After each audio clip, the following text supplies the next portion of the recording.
ready. Now we're ready.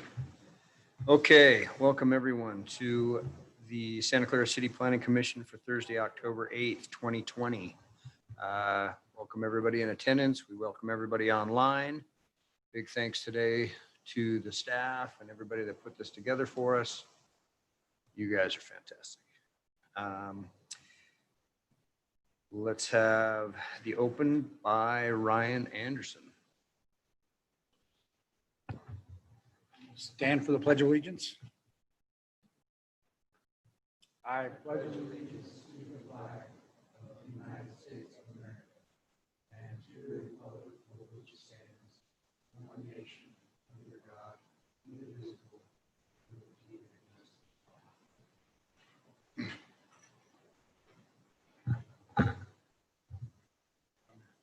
I'll offer prayer. Our dear Heavenly Father, we're so grateful to be here as a council and represent the city, and we're so grateful for the opportunities we have to live in this amazing community and be able to serve our fellow citizens. We're grateful for all the blessings that we have and for the opportunities that we have to live here and to take of the wonderful things. We ask you to help us make really good, educated decisions and do what's best for everyone. And love you very much and say these things in the name of Jesus Christ. Amen. Amen. Thank you, Ryan. Okay, general citizen communication. Do we have anybody here that has anything or online, I guess, that would has anything to say that is not on the agenda for tonight? We've received no comments on the public hearing, just so you'll know. No comments on the public hearing. Wow. It hasn't happened in a while. Okay, well, let's just jump right into this agenda. Right off the bat, we're going to change a small change and do number 2 first. So the public hearing to receive input on the proposed amendment to Title 16 subdivision to reduce the landscape strip and accommodate the turning lane. Yes, so Title 16 subdivision, proposed amendment to allow the city council to reduce the landscape strip to accommodate the need for a turning lane at an intersection. This is the proposed draft. You have it on your, pull it up here.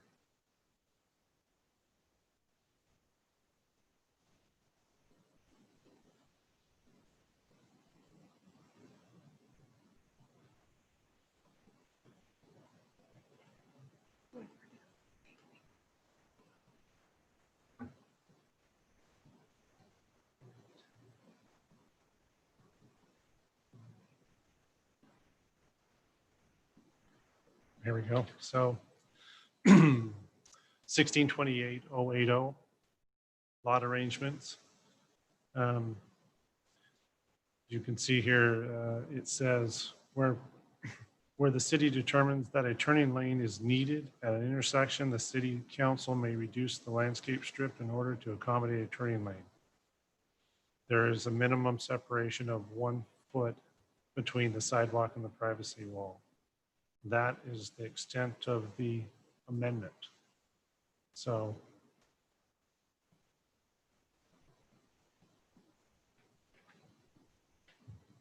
Okay, so we haven't had any comments on this public hearing. we have not.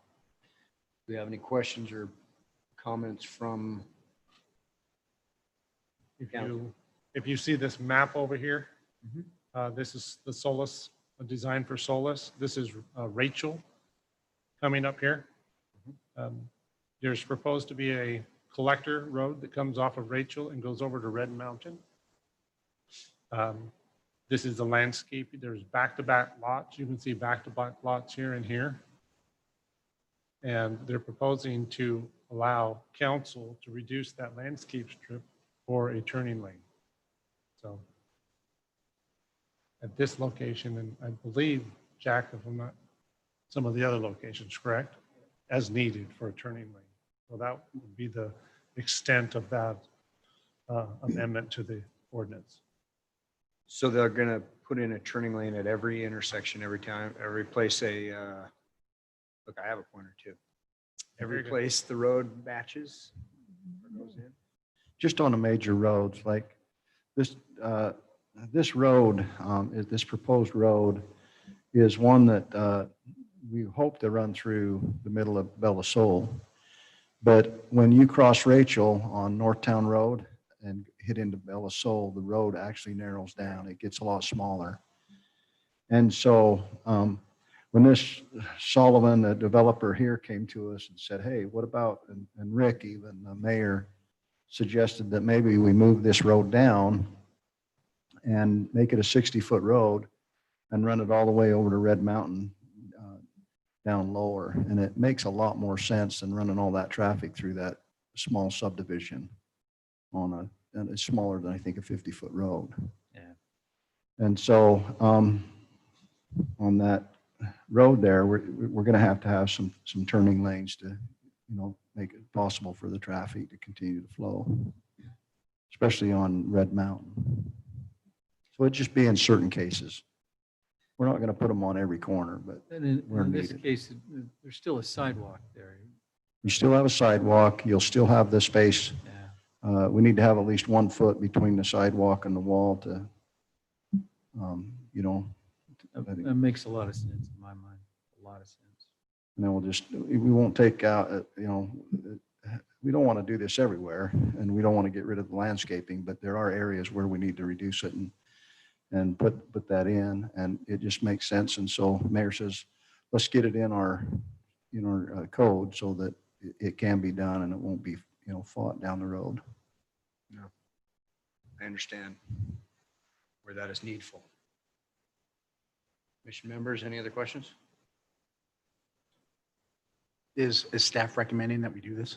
Yeah, we're recommending to approve it. And if you'll notice, it says may, it doesn't say shall. So it's not like we're going to stick them everywhere. It's just where needed. We want the landscaping. We don't want asphalt. Less asphalt to me, the better we are. Okay, so then that's just going to be the major collector instead of North Town. That's correct. Okay. All right. I got it. Any other questions for Jack while he's up? You're good, Q.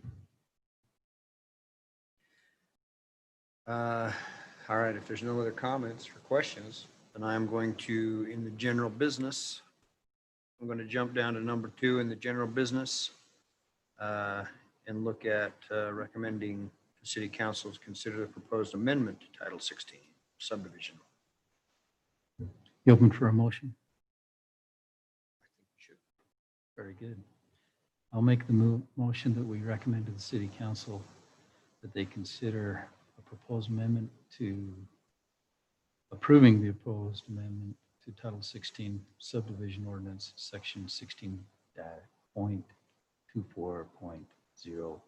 to reduce landscape strip to accommodate a needed turning lane at an intersection. Okay, I've got a motion from Marv. I'll second it. I've got a second from Ryan. All in favor? Aye. I saw you, James. That one's good. Let's jump back up in the working agenda to public hearing number 1 on your agenda. The public hearing to receive input on the project plan for the Tagg N Go car wash. That's you, Bob? Okay.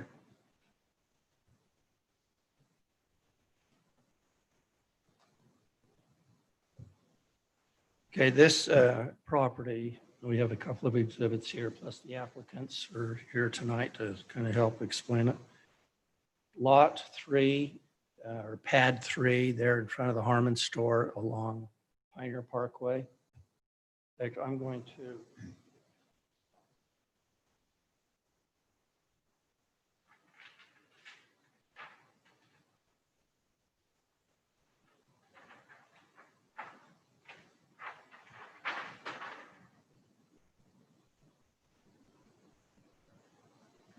So this is in a PD commercial and similar to what we had on the Ace Hurst hardware. We have to have a public hearing on the project plan. The project plan consists of the site plan and the elevation drawings. And so that's what we're here tonight to consider, again, the site plan and the building elevations. The Planning Commission should make a recommendation on this to the city council because they would also need to consider this. In the PD commercial zone, auto repair completely enclosed is listed as conditional use. And in the staff report, I'd put permitted use, my error. It's listed as conditional use. Anyway, so in addition to any action you might take, we'd need to recommend approval of conditional use. We feel, and because auto repair completely enclosed is listed as conditional use, we feel this is a similar use. This is basically completely enclosed. Obviously, each end is open for the vehicle to enter and exit, but it's similar to what we feel anyway is auto repair completely enclosed. The site plan shows a proposed 4,900 square foot building. You can see there in gold. Single level, flat roof. You can see it runs perpendicular to Pioneer Parkway down here. Building is 22 feet in height and has an exterior of synthetic stucco and stone veneer. I'm going to let the applicants maybe go into more detail, but these are their sample boards of the synthetic stucco and their stone. But cars enter the automatic car wash from the south and exit to the north into the parking lot. There are also 14 stations for car vacuums and an additional 6 parking spaces for employees and customers. The site plan shows a 17-foot wide drive-through lane, which is partially within the front setback area. So if you can see this, and I put a mark on here, and I'll just explain that in a minute, but you can see at present, the landscape area along Pioneer Parkway, my light just burned out. You want to use this one up here? Going to need that back.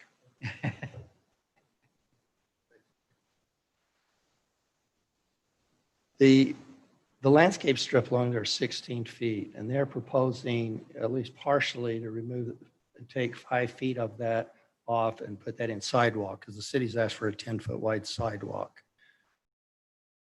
The ordinance, let me just finish. So the 16-foot current landscape strip would be reduced by 5 feet, giving us an 11-foot wide landscape strip along Pioneer Parkway. But in addition to that landscape 11-foot, you can see all this green area. That represents 11,422 square feet of landscaping elsewhere on the site. So overall, about 33% of the site is in landscaping according to the site plan legend. Also, they'll have 2 planter boxes that will be just partially on the sidewalk, partially in the landscape area. It's kind of tie into the pattern that's being developed there along Pioneer Parkway and Rachel Drive. Parking lot lights will be shielded, hooded to prevent light pollution off-site. So one thing in your consideration, because the ordinance says the Planning Commission may grant deviations to the site plan. And so one of the deviations that they're requesting is to use a portion of that front setback area for the drive-through lane. Okay, so they're using a portion for the drive-through lane rather than put in additional landscaping at that point. I think the justification probably for that will be this additional 11,000 square feet of landscaping elsewhere on the site. I don't know if you have any questions about that. I don't know if I made that clear. But so anyway, that would be one one thing you'd have to consider then is to approve a deviation, allow them to use a portion of that setback for their drive-through lane. And I measured that off, I think it was like 9 feet out of the 17 is within that setback area. So the building elevation is 22-foot tall building. Corey, do we have an elevation drawing on that? Okay. It's basically a two-tone brown. And there's probably a good chance to let the applicants go into a little more detail on this elevation drawing and their building materials board. But just kind of conclude my remarks, I'd say landscaping is critical to the appearance of all the properties along Rachel Drive or any place else in the city. I think we pretty firm about the idea of having significant landscaping. But because this site does have substantial landscaping throughout their property, I think the Planning Commission City Council would be justified in reducing the front landscape strip to approximately 11 feet wide and allowing the drive-through lane to extend into the front setback area. And actually that would be similar to what happened on the Hearst, where their landscape strip is 10 feet in the front. And they're putting their little plaza in the corner of the property. But so this one would be 11 feet plus the additional green area. One thing that we probably need is they're showing a sidewalk on this portion, but here's the main entry into Harmons. And I know the mayor had indicated he feels that there ought to be a sidewalk adjacent to that main entrance off of Pioneer Parkway. So that was a suggestion from the mayor to have a sidewalk along there. So it would cut into a little bit of that area. Yeah, his thought was that people on the east side walking up the road would not go in front of the car wash to the other sidewalk. They're going to go to the main entrance or to that east entrance and try to walk in. So, But there's a sidewalk required on the west side of that they're putting in that. Is that what you're saying? if you look at the overall Harmons Uh-huh. project, Yeah. when Harmons came in, they put a sidewalk through their parking lot, which extends right. If you see the little cursor up here, around one there, it extends to right here. It goes over to Harmons front Okay. door. You see this sidewalk on an angle and then down this way to the, Uh-huh. yeah. So that's proposed to be installed. But the mayor also said, well, this is a driveway on the east side. A lot of people are not going to walk down here to the back of the car wash to use that. If they're coming westbound, walking up the street, they're going to walk in the driveway, which there probably needs to be a sidewalk to bring them at least to the parking area of Harmons. So that would basically eliminate the sidewalk on the west and replace it on the east? I think they'd have probably I think both. both. Additional. Additional. Yes. But it doesn't need to be that 10-foot sidewalk that we've got. out No, on Pioneer. no, it would be more like a 4-foot probably. Right. 4 foot. Standard. So there's a 10-foot sidewalk required out on Pioneer. In the front. Right Yes. now, it's not 10 foot. Right. It's So they would provide an additional 5 feet to make it, it's 5 feet, so they would add 5. And that's why right now it'd take 5 feet out of the existing landscape area and put it in sidewalk. However, there will be 2 of these planter boxes that maybe you've seen that are partially in the sidewalk and partially in the landscape area. So that would give you a 10-foot sidewalk along Pioneer Parkway. I don't know if that's 3 or 4, and a 4-foot along the main entry. And we've asked them to match the Buck East Hardware planter box where city council asked that they be a little bit narrower so that people can get by. I don't know, Eric, would you want to just, or some, go over the building materials board with them? Okay, honors, Craig. I think you guys already had those colors We usually, if you've seen some of our other ones have been 3-tone. Per the recommendation of Jack, we did the 2-tone to match more of a dark color like Harmon. So the third color is more of a lighter. So we're just going to do the 2. And then the rocks, the same as what we've had on other ones. It's the same one that Maverick uses. We've matched Maverick going. So it'll be, you can envision a Maverick and then those 2 colors. The more orange one is going to be at the peaks. I think he's had one picture of it.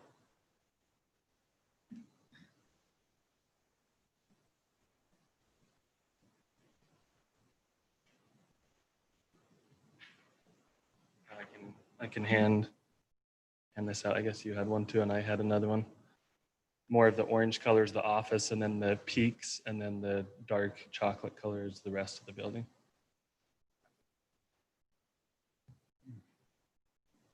That's the colors, I guess, if there's any questions on that.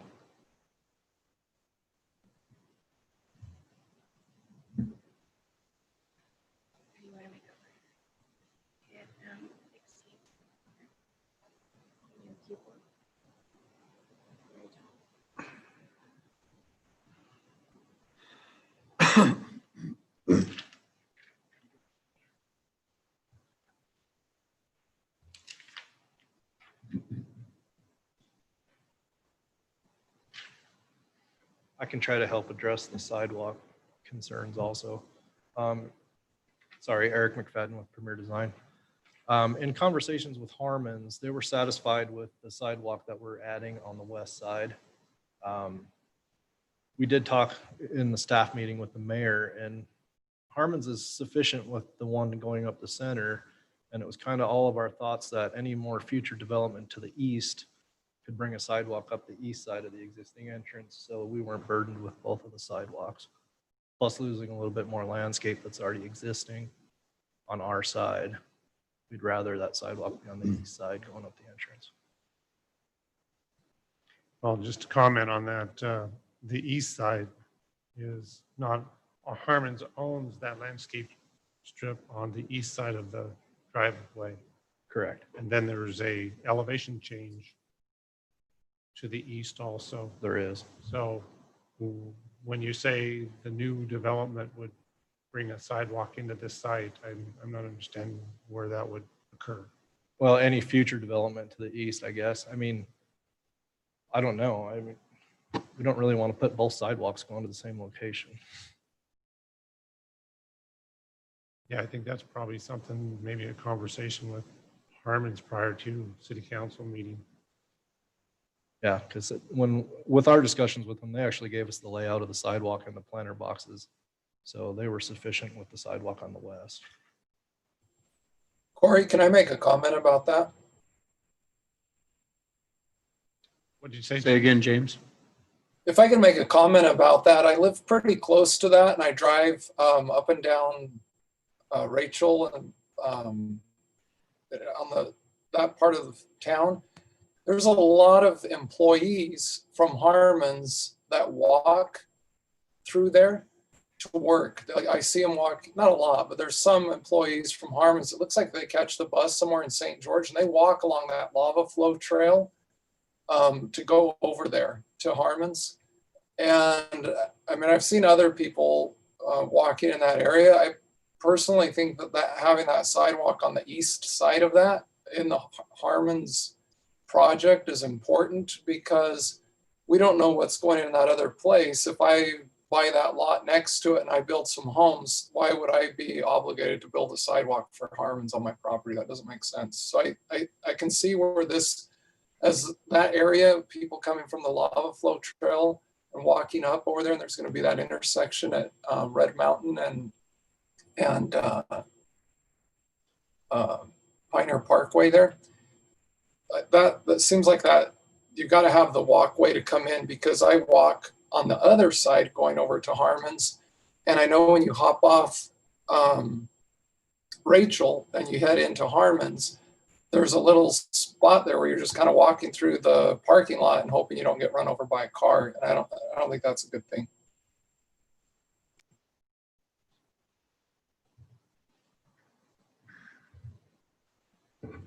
I would agree that something needs to be going up that side because that's where the traffic walking traffic is going to go. And if Harmons owns both sides of that driveway, correct? Correct. Then it probably needs to happen sooner rather than later. And waiting for the east side is a long way away, maybe. I mean, we have no idea. Has anybody approached Harmons about? We could Helping out on contact them that? and see if maybe they want to share the cost of it or do something like that. Try to help us out. All right, I'd recommend that. I would recommend that. Just see what we can do about making that a little bit safer. Is there another sidewalk on the other side of lot 4? No, On the on other the side of west what? side, Yeah. not that I know of. Okay. There's, on which side? On the West other side side, of so the lot west side of lot 4. Not the one we're looking at, but the, That'd be the Cafe Rio and the. Yeah, in between Cafe Rio and lot 4. No, this sidewalk that splits lot 4 and Okay. 3 would be the main one into the Harmons from the front to Harmons. The other thing about the east side is if we just come up and dump them on the top corner there, there's really nowhere for them to cross the parking lot. Where on the west side, we're actually matching their walkway through their parking lot. Yeah. So now we're just shoving people right into the parking lot. Agreed. It seems like you can't measure that people will actually cross the People, driveway to get to that Tagg N Go sidewalk. It would be better to have it on they're coming from the east, they don't have to cross over the driveway, have it on Harmon's property. Because you might get limited use if you put it on the Tagg N Go side. I agree with that. I think that's a good point because that's where they're going to be walking. How much of that does Harmon's own on that east side, Corey, do you think? how much do they own on the east side, Harmons? It's just that sliver that you see. The property line ends maybe a foot or two on the other side of this plat. You see the parking area right here, the parking stall. There's just a little sliver there that they own at the end of their property. Really helpful to look at the Google Earth street view for that. So is there enough space to put that sidewalk on the east side of the driveway as she suggested? There are a couple of lights on the east side. You'd have to be on the east of the lights. The lights are next to the, remove the lights. The lights are next to the curb gutter. I'm not sure you can I force just them can't, to do it. pixels, I'm not good on that. Just see where their landscaping is. You can sort of see. But as you look at that overall picture, you can see the pedestrian traffic for Harmons is right up where the my center. pointer is right here. That's their landscape line right there. So it is probably down in here. They have some room. And when they come around this way, you can see what's disturbed and what's landscaped along my corner. That's their property line. Top of the slope.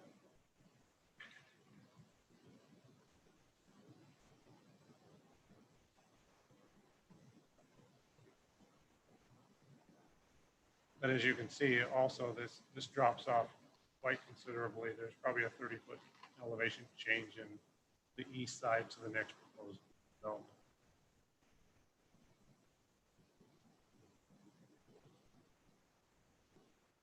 We'll be more than happy to approach Harmons and see what we can work out with them.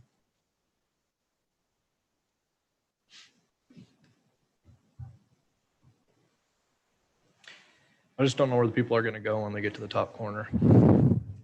That's my only concern. Yeah, They're going to be right back in the traffic. Probably right there, and then they'll, yeah. I think once they're into past the Tagg N Go, when they bring them in here, then they're in the parking lot, just like you're walking out of the store and you're in the parking lot.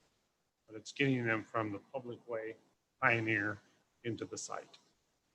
If you, I mean, it's there's more than one way to skin a cat, but in this case, my preference would be to have the sidewalk on the right side, on the east side, because just that issue, you drop them off the end there, and they still have to step across this roadway. But yet on the right, on the east side, you drop them off and they're in the parking lot functionally. They still have to step across some course of traffic. I guess they could travel all the way to the end of the parking lot and into Harmons.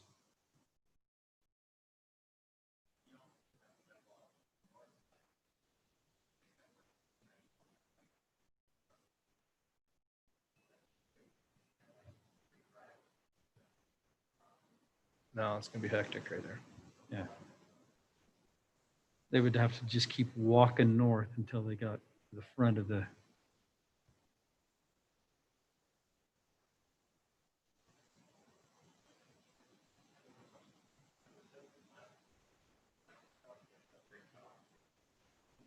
Right here. That's Harmon's design. They've got a drive-through designed on lot 4, and they kind of share that. They're gonna make that like 12 feet wide, but we didn't want to put all 12 feet in. Jeremy, or Jared, you're talking about right here? Yeah. Yeah, they're just lining it up with their main corridor there going into Harmon.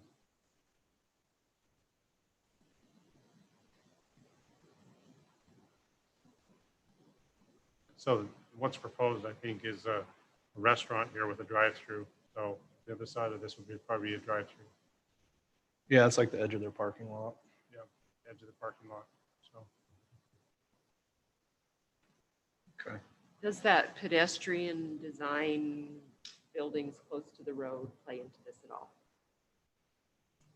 In does the walkway here that we're suggesting? the buildings moved close to the roadway and the traffic behind, does it apply in this case? Because this is a different deal. The whole argument we had with Dollar Tree, Bucks, how they positioned the building, discussion, right? This doesn't have the building placed in the front, I'm guessing because of the drive-through, the park. How does it comply? How does it not? How does that fit? All in with the general plan for the area. Well, first of all, the corner is not a corner of the street. That's a corner of the parking lot. So we don't have to push to the corner. That's not a recommendation we need to worry about. This site will actually have more landscaping than just about every other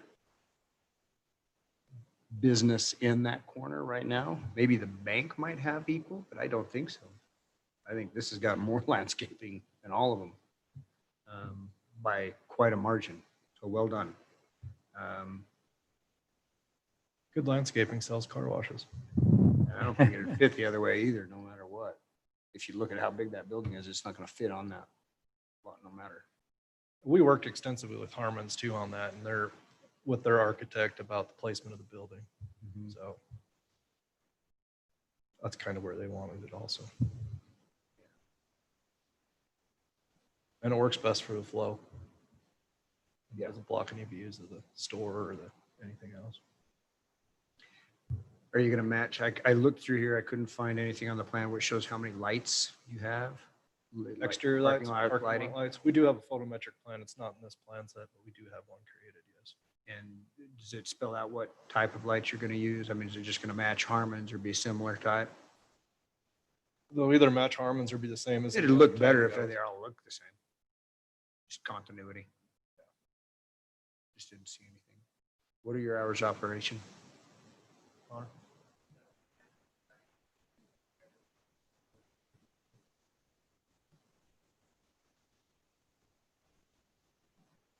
What color are the holes for the vacuums?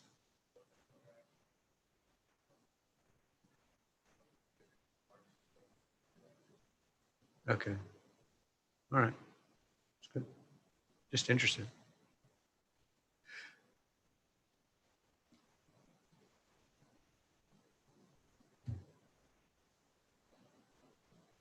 Anything else, folks? While he's up. We haven't closed the public hearing. I was just thinking about it.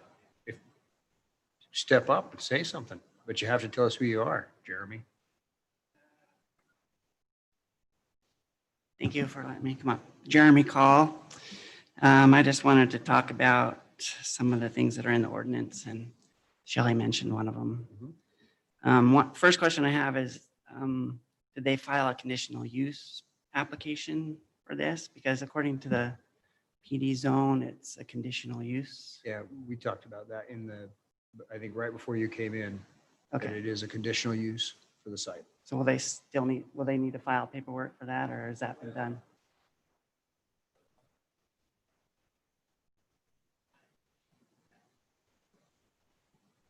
We can make our recommendation based on a conditional use permit. Okay, and does a conditional use require a public hearing, or is it just? Okay, okay. So, I know you've been through this with Buckhurst, and it was a disappointing outcome on that one. I wasn't able to attend that, but I know a lot of people were disappointed about that. And then we have the same scenario here. The PD zone says that that building should be located on the street, and it's not located along the street, and the parking should be in the rear and the side, which it's not. And I know the city council may disagree, but it's pretty clear in the ordinance that the intent of the PD zone is to encourage the best possible site plans and building arrangements. And that's not best possible site plan or building arrangement. And it's a square site, so I don't see any reason why you can't just rotate the whole site plan and put that building along the street. And it says, and it also says building arrangements, and then it says under a unified plan of development rather than a lot by lot regulation. You already have 3 buildings on the corner along the street, and then Buckhurst comes along and does something that's a lot by lot development, which is in disagreement with the ordinance. It shouldn't be a lot by lot development. It should all be cohesive and in harmony with everything else. And so this one's now out of harmony again. So why not rotate that, put it on the street and make it in harmony with what's already there?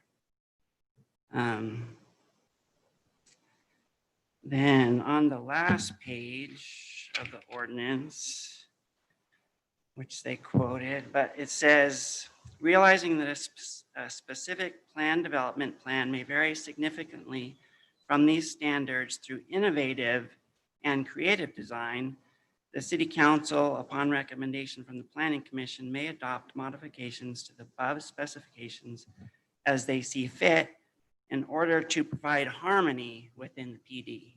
So if it's not providing harmony, then there shouldn't be any variance to it, according to the ordinance.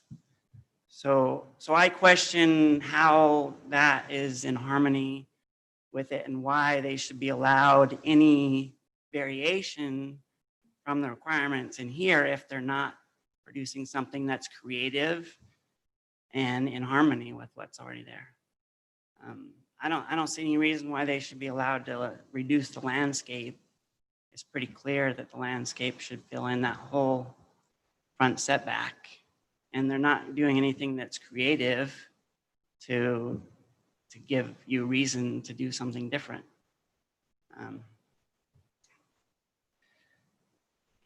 So I really don't understand why we would do anything but what's in the ordinance unless they're doing something that's better.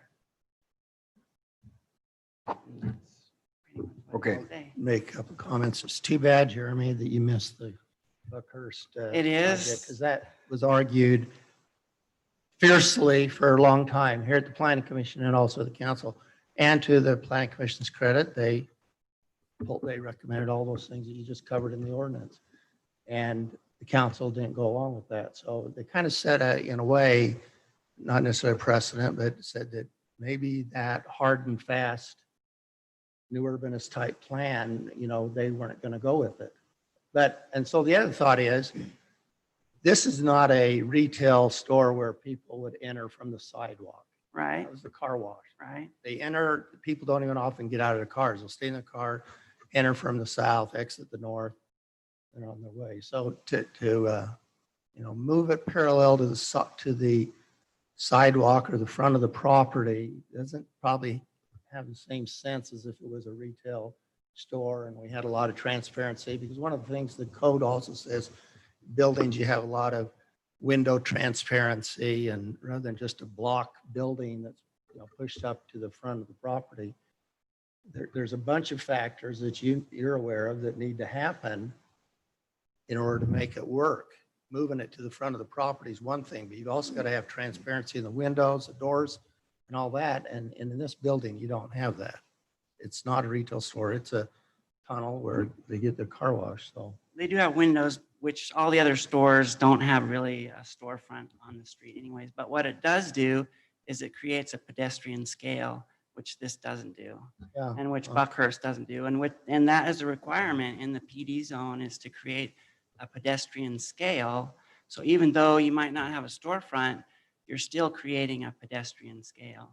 And you're also reducing traffic speeds by doing so, which is another reason to do it. And you can do that with some giant trees, but it'll be 30 or 40 years before you have those trees. So that doesn't really do any good unless they're gonna go buy a $30,000 tree and plant it there, so. Thank you. You'd have been happy or handy to have around the last time we did this. Hey, I have a question. Let's go. Well, just thinking of the future, he brings up a good point. In Lot 4, if there's going to be a drive-through, there's also going to have to be a building setback at least for a drive-through. So there are other obstacles, it's not a one fits all. But I appreciate what Jeremy says. I think he's right on. And I don't know if it is possible to turn the building. Is that something that wouldn't work, or would you guys be open to looking at that?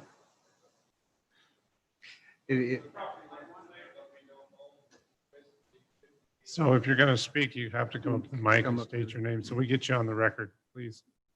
Sorry. Yeah, we've tried it every direction on here. It does not work along Pioneer Boulevard. We don't have enough room to make the entrance and the Will you exit. state your name again so they know? Yes, Eric with Premier Design. Thank you. And then you can see on the right-hand side, our property line goes almost into the middle of the entryway. And with everything on that, there's basically 50 feet out of that 221 feet that's useless to us on the east side. So yes, it looks like it's the same square, but it's actually only 171 feet of useful space on the frontage. Right. I did the math. Would it be possible to shift it that way a little bit more to preserve a little bit more landscape on the front side? We didn't, we originally had the 15 feet of landscape, and then after our staff meeting is when they wanted to add the sidewalk and the planter boxes. So that's where we lost that landscaping out front. We can, but we like to leave about 24 feet for the car to exit so people can make a wise decision between turning right and left. Otherwise, you're just kind of out there. Out into traffic. It gives you an option to sit there and think of what you're going to do, if you're going to go left or right, or if there's a car coming. Gives you a little bit of leeway there. Yeah. We could narrow the drive lane going into there, but that gets a little bit uncomfortable for people. This is our 7th one that we've built, and we've gone from 13-foot drive aisles to 17-foot to 19-foot on one of them. And no matter what we do, people hit the curb. So just so Planning Commission understands, they a couple months ago, Harmons came back with a revised site plan. So Lot 4 will have a double driveway adjacent to the street, parallel with this driveway. You won't have a building right up against the layout. I've seen the buildings like right in the middle of the lot. Yeah, same thing with on Rachel. Won't that development To also the, come to the planning commission? north, the site plan that was submitted and approved through Planning Commission and City Council will also have a driveway. Because of COVID, these restaurants can't survive without driveways anymore.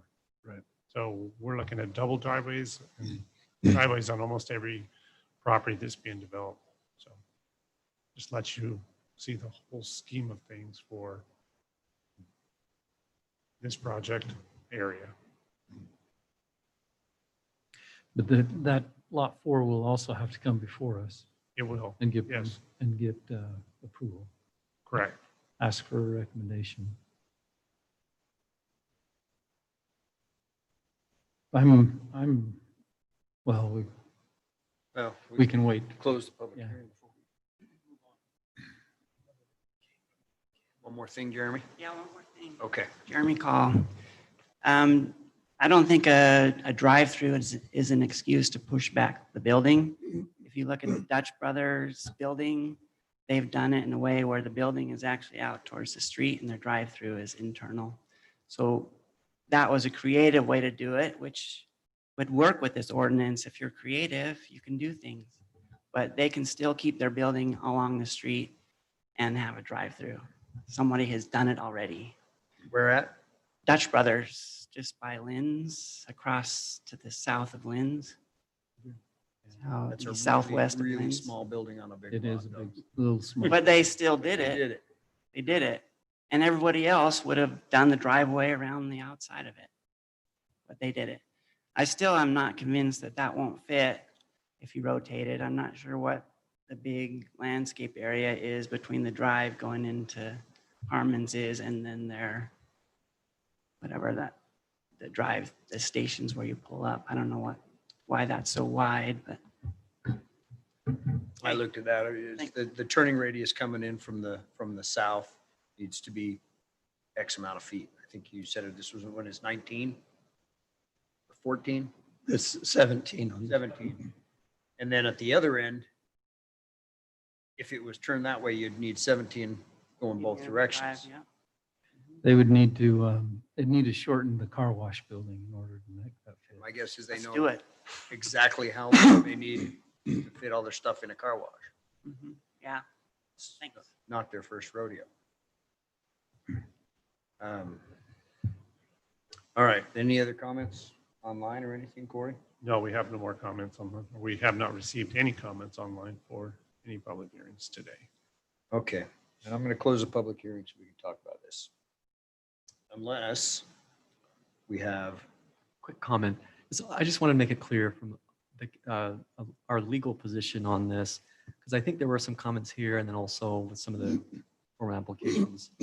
There's no legal barrier to what the commission might decide on this application today. It's a policy question. Is this creative use? Is this consistent with plan? Those kinds of legislative broad decisions.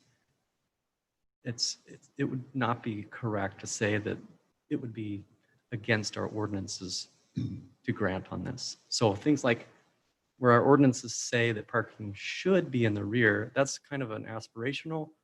This is kind of our policy. But when we want to require something in our ordinances, we say shall. We don't say should. So I think it's correct that our ordinance does say parking should be in the rear, things like that. It's not a requirement. So just wanted to make that clear. And then the second thing is, you're going to look at 3 items tonight. So it's, first one is you would need to approve the conditional use. Number 2, recommend the deviation on the landscaping strip. And then number 3, a recommendation on the site plan to the city council.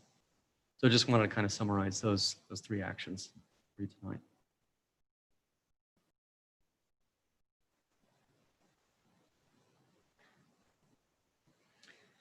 thank you.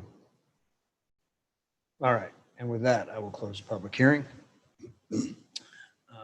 And we can discuss Jeremy's questions as well as some of these other things.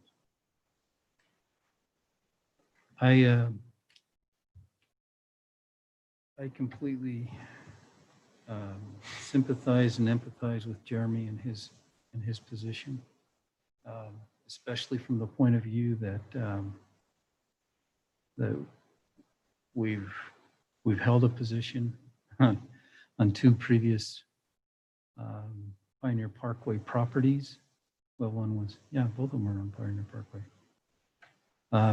Having said that, our last one was overturned by the council. And I really thought that one would have looked better than this one out the side. As you think about, to me, walkability for a car wash is probably not something that we need to hang our hat on. And if you driving or walking along Pioneer Parkway, the view to the north is spectacular.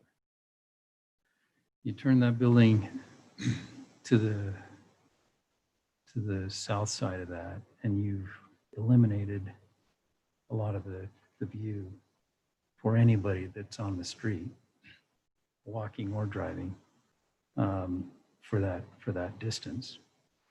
With it set back a little bit and turned, you're able to see the view to the north. Personally, I like this alignment and this setup, the site plan a lot better than if it were up against the road. I think you're correct. James, I know this is near and dear to your heart. Do you have anything? Well, again, I'm probably a little bitter at Jeremy Call for not showing up at our other meeting because he left us hanging on that one. But I'm after the deal we had with that other place. I mean, I guess I just feel like it's up to the city council to make those choices. They're ultimately going to make those choices, based on whatever criteria they use. I agree with what Jeremy says that we've lost the uniformity issue now. And so now you're just going to hodgepodge this stuff in here a little bit. As I look at that drawing, it looks to me like it's 219 feet on one side and 226 on the other. That's,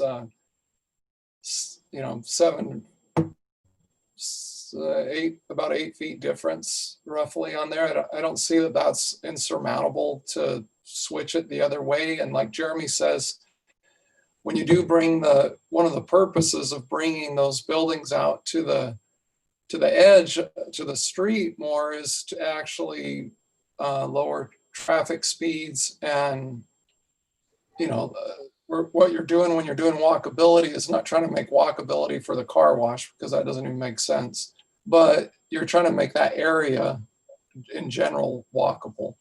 And so I agree with Jeremy. I don't think city council would support us on that. And I don't know if that's, that you, like with your kids, you just kind of have to make certain things non-issues. But, I don't know.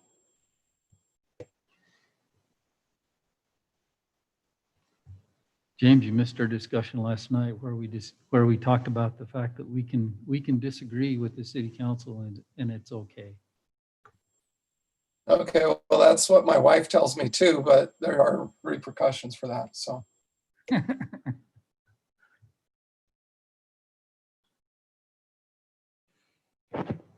All right, any other comments? Anything else you guys want to address? Ryan has something. Speak into your mic. Well, I was just looking at, so in the vicinity map, if you can zoom in on that, I don't know if you can. There's just, over just a little bit. Just to take a look at the building, which is the Cafe Rio, I believe, and the Capriati's. Yeah. And I'm just seeing how that building's situated and see how the parking lot, like it's situated there against one road, but the parking lot still does come out. It kind of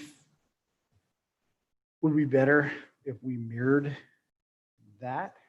I guess it wouldn't matter, where we put the building back to the entrance. Maybe Harmons doesn't want that either, but. Mirror it. I'm just trying to see, they're pushed to that side, but they do have a parking lot that does come out to the road, which, it's not a perfect world, but I'm just looking at that and how that fits and how that flows. And if we flopped it so the car wash was on the other side, mirroring. The only thing is where the car wash exits is kind of at that busy intersection. So it might be more of a safety issue, I would think. Well, you Or- either or enter could or be- exit, either way. On our Action Tag and Go. So we would prefer that because it's a right-in turn. But two of the concerns that Walmart or Harmons had was that busy intersection, and then they would prefer to have it on the other side for the visibility on that main entrance. So we actually negotiated probably for about 30 days on that, trying to get the other one. And where we're at is where Harmon says it has to be for us. So that was talked about heavily. I agree with Ryan in that, I mean, if you look at, I pulled up Google Earth while I'm looking at it in Street View, and you can see it on this, that the frontage or the close to the road portion of that building is on the Rachel side. And then you've got Pioneer Parkway fronts that parking lot right there. So it's really no big loss in my view to have a parking lot over there on the other side. And if it had some kind of symmetry to it, it would make it even better. But I'd agree. And the fact that I've visited 2 of your stores this week. And I think they do a really good job of taking care of landscaping and making it look tidy. Like I said before, this will have more landscaping than Harmons will, or not Harmons, but than Cafe Rio does. And can we even call it a parking lot where the cars are vacuuming?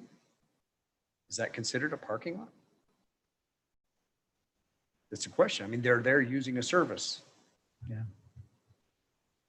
Is where their car is parked while they're doing that service. There is a parking lot for the employees, but it's 6 spots, 6 spaces. The rest of it is in use. I know that they're parking there for a moment, but they're there to use the product. So, But the nature of the business is you're in your car driving through or you're vacuuming. So, it's. My concern probably more than the layout too is the loss of the little bit of landscape in the front. I don't know if there's a way we could compromise or split that. If there's a way, it seems like there's a way we can maybe scrunch it and get another 2 or 3 feet of landscape between the sidewalk. So there's not just a foot. Is it just a foot between the sidewalk and the driveway? No, it's 11 feet. It's now 16 and they're taking 5 out, so it'd remain 11. 11 with the 10-foot sidewalk. Yes. so still 21 feet. 21 feet, okay.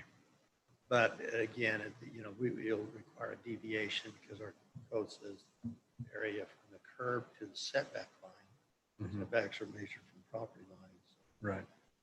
This is still one more than city council allowed at Bucks. Yes. It is. And again, they have quite a bit of landscaping within the interior, so.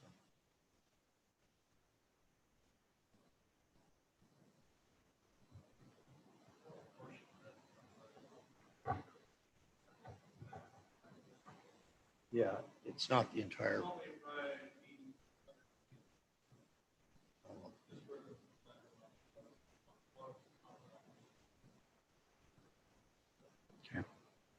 Okay.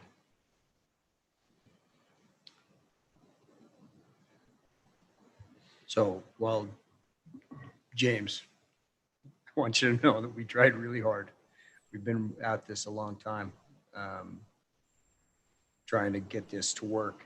Unfortunately, the vision of the way that general plan was designed requires a specific kind of business almost to get that double frontage and things like that. And, I don't want to, this may sound kind of bad, but we're in the business of attracting business, and beggars can't be choosers. We're not begging for their business, but at the same time, we're not going to give away the farm on everything, but we do want to be business friendly and bring things to the city that are going to, bring value and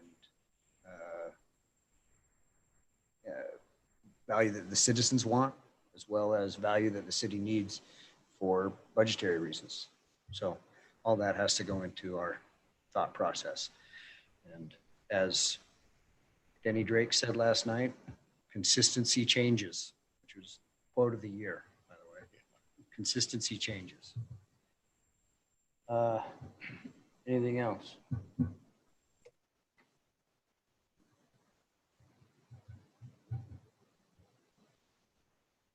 All right, are we good on the three things that need to happen in this? I had a question on the conditional use. Okay. It's not that I'm not good with it. It's more of a technical question. You mentioned on the conditional use, it was something to do with indoor, Fully enclosed. fully enclosed automotive. And then when you said that, I was thinking about all those slots that are on the outside that are vacuuming, that are not fully enclosed, that are out in the open. Does that change anything? If I can piggyback on that, Marv, I'm also thinking about that. I'm thinking, why don't we allow drive-throughs at restaurants in Santa Clara? But this is going to have all these people out here messing with their cars and the thing. That's kind of a question I have.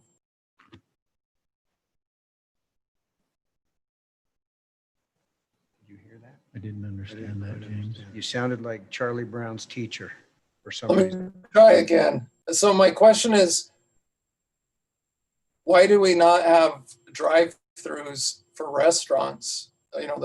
But we're going to have people out working on their cars kind of out here in the parking lot. I don't know, that just seems odd to me too. But Santa Clara does have some drive-through. I mean, Lammy's there on the high school corner is a drive-through. And we'll probably, like Drive-through. Corey said, we'll see more coming. Dutchman's has a drive-through. Dutchman's, yeah. So Yeah, and I wasn't clear on what Corey said, but if we're making a change on that, then I get that. But I was just thinking, those other ones I think were grandfathered in, weren't they? Lammy's and those other guys. I don't think there's anything in the code that prohibits a drive-through restaurant. I don't think Okay. there's nothing in the code that I'm aware of that prohibits that. Okay.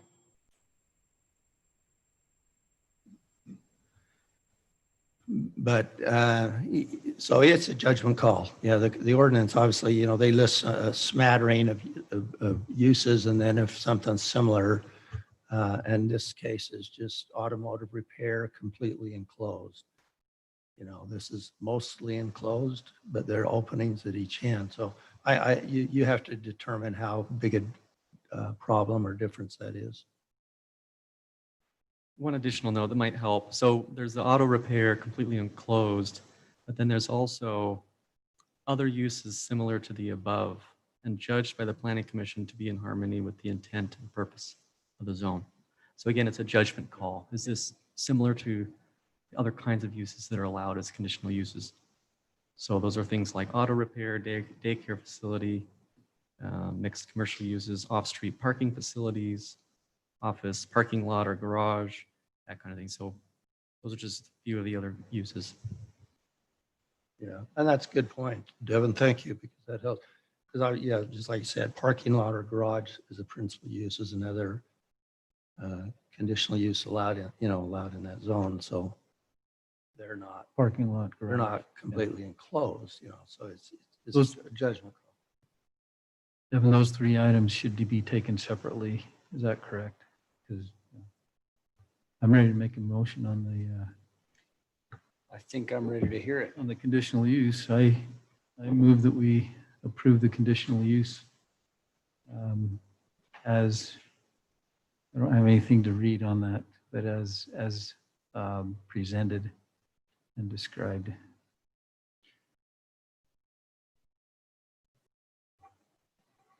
Yes.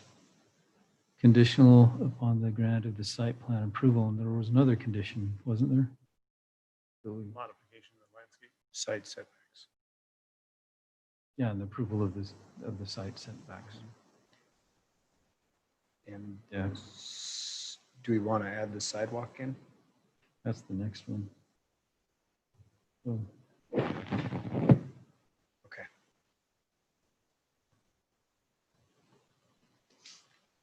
Okay. I'll second. First from A recommendation from Marv and a second from Shelley. All. We are the body Oh, on this we're just one. approving it.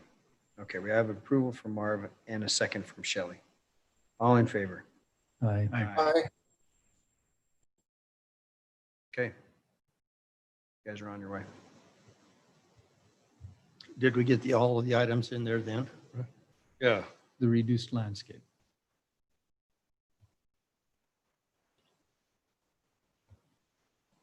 Okay. You guys want to take a swing at it, or do you want me to continue?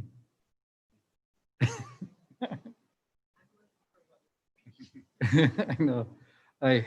I'll make the motion that we approve the reduced landscape from the requirement I'm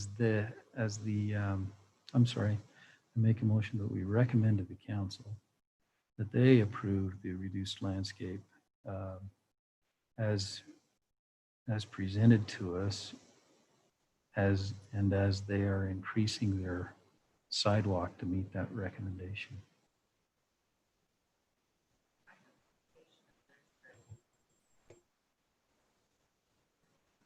You need your microphone. That was the,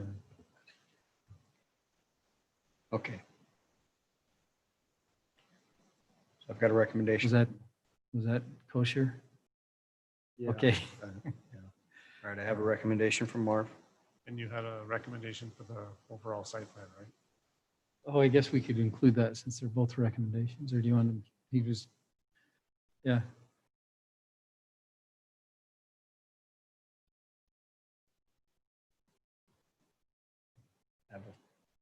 Need a second. On the land strip, Mhm. I'll second. Okay, I have a recommendation from Marv and a second from Shelley. All in favor? Aye. Aye. Aye. Okay. Now for the site. I'm on a roll, so I might as well just keep going. Just keep knocking them down. I move that we recommend to the city council approval of the site plan as presented to us. We don't have to go into all the things about any of our reservations on it, but and that's why I won't. Well, just recommend that we're approving the site plan. We're recommending approval of the site plan as presented to us. Could we maybe call it the project plan, because that way it includes the building elevation as well? You bet. I will amend my motion to include the project plan, which includes the building elevations. Is this where the conversation is had with Harmons, or is that just a This is where, suggestion? yeah, I would suggest that you leave Harmons out of what we're doing today. You know, if they go behind the scenes and they work something out with Harmons, that's probably advisable. But I would suggest that we keep Harmons out of the motion today. so the motion includes then, if we leave Harmons out, the motion, and it would, and maybe my fellow commissioners would help me with this motion, but it should include the sidewalk on both sides then, which then gives them the ability to go back to Harmons and say, hey, the planning commission said that you got to have a sidewalk. If you want to move it on the other side, it'd be best for us. Exactly. Okay, so my motion includes, per our discussion previously, was sidewalk as shown, but also a sidewalk on the east side. Okay. Got a recommendation on the project plan from Marv I'll second it. and a second from Ryan. All in favor? Aye. Aye. Okay, now you're done. That was a verbal aye from James. He Yeah, we put his hand up. One other thing, and I apologize. I understand that there was we forgot to open and close the hearing on that ordinance amendment. So if we could go back. I didn't close that public hearing? I don't remember, there was a suggestion that didn't happen, so I can't remember for sure. So just to be sure, if you could just go back to that, Okay. unless you have it in the minutes, if we could go back to that item and open it up. I remember opening it up. Okay. I remember after Jeremy Hey, said you. I have a said you quick were gonna question close for it. the Tagg N Go guys before they leave. And it's a revenue question. It's kind of irrelevant, but it was just got me thinking. So, kind of what we talked about last night was a tax base, income for the city. We're kind of lacking in commercial. And the way that your business model sets up is people pay a monthly fee. So if they set up and get their membership in a Tagg N Go in St. George, and then it residually charges the credit card, does that money go to the St. George store, or is it based on where you get your washes done? It's just Where you're hitting the credit card, correct? The site. Yeah, where they hit the credit card. So So if if we- they sign up at the Santa Clara store, the revenue goes to the Santa Clara store. If they sign up at the River Road store but wash over here, the revenue still goes there, but where it's a whole company wide, to us, it doesn't matter where they wash, basically. so we need to cancel once you're open here and sign up in Yeah, Santa Clara. Exactly. Okay. Well, I mean, that makes a difference. In to theory, towns. yeah, in theory, yes, that would. Let's have a social media movement. Yeah. Do that. Okay. Just in case, I'm going to close the public hearing.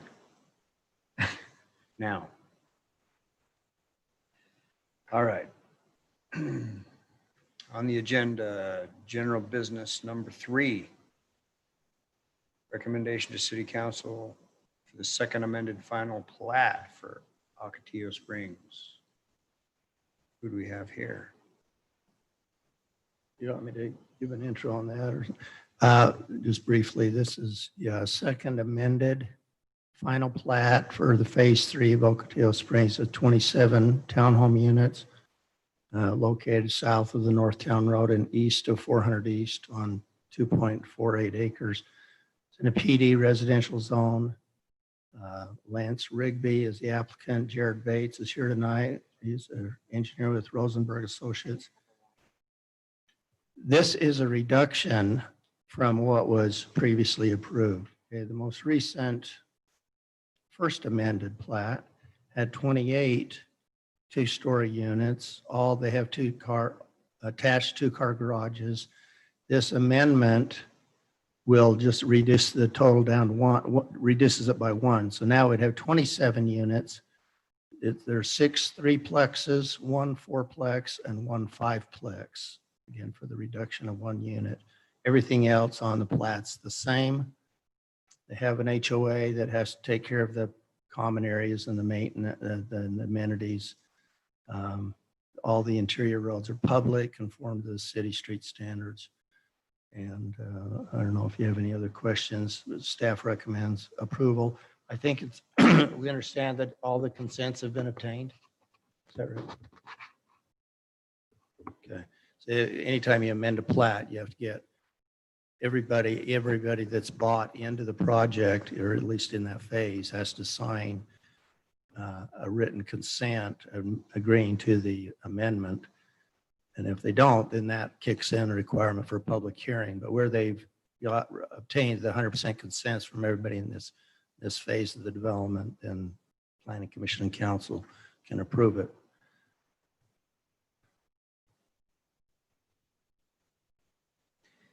Sounds like a slam. All right, this is a pretty easy one.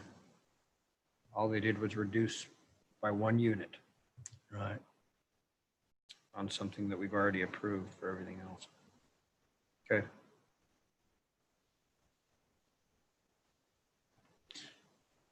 Is that they reduced it just to make 1 unit bigger, right? They're making a few bigger units. One unit smaller. Well, they had a 4-plex. And because of the way the total project laid out, when they got to the 4-plex, it wouldn't fit on the lot. Only a 3-plex would fit. So therefore, they had to amend the plat so the 3-plex would fit. And that's why they're amending the plat. That's correct. Basically, they didn't hire the engineer or surveyor to come out and stake the building. So they measured their best they could off of the curve. And so when they got to building 6, it's like, ooh, it doesn't fit. And that's why I recommend for future building permits, Corey make them stake the buildings. And they did stake the building. They did start with the staking of the building. They just stopped. And it cost them a unit, which was very costly. Okay, Do you want to try this motion, Ryan, or do you want me to? You can try. Am I first? So my motion is to recommend to City Council approval of the second amended final plat for Ocotillo Springs Phase 3 located south of Northtown Road and east of 400 East Street great. as submitted. Excellent. All right. I have a recommendation I'll second it. from Shelley and a second from Ryan. All in favor? Aye. Aye. Okay. And James motioned that he approved too. Okay. All right. You're good. Back to our agenda.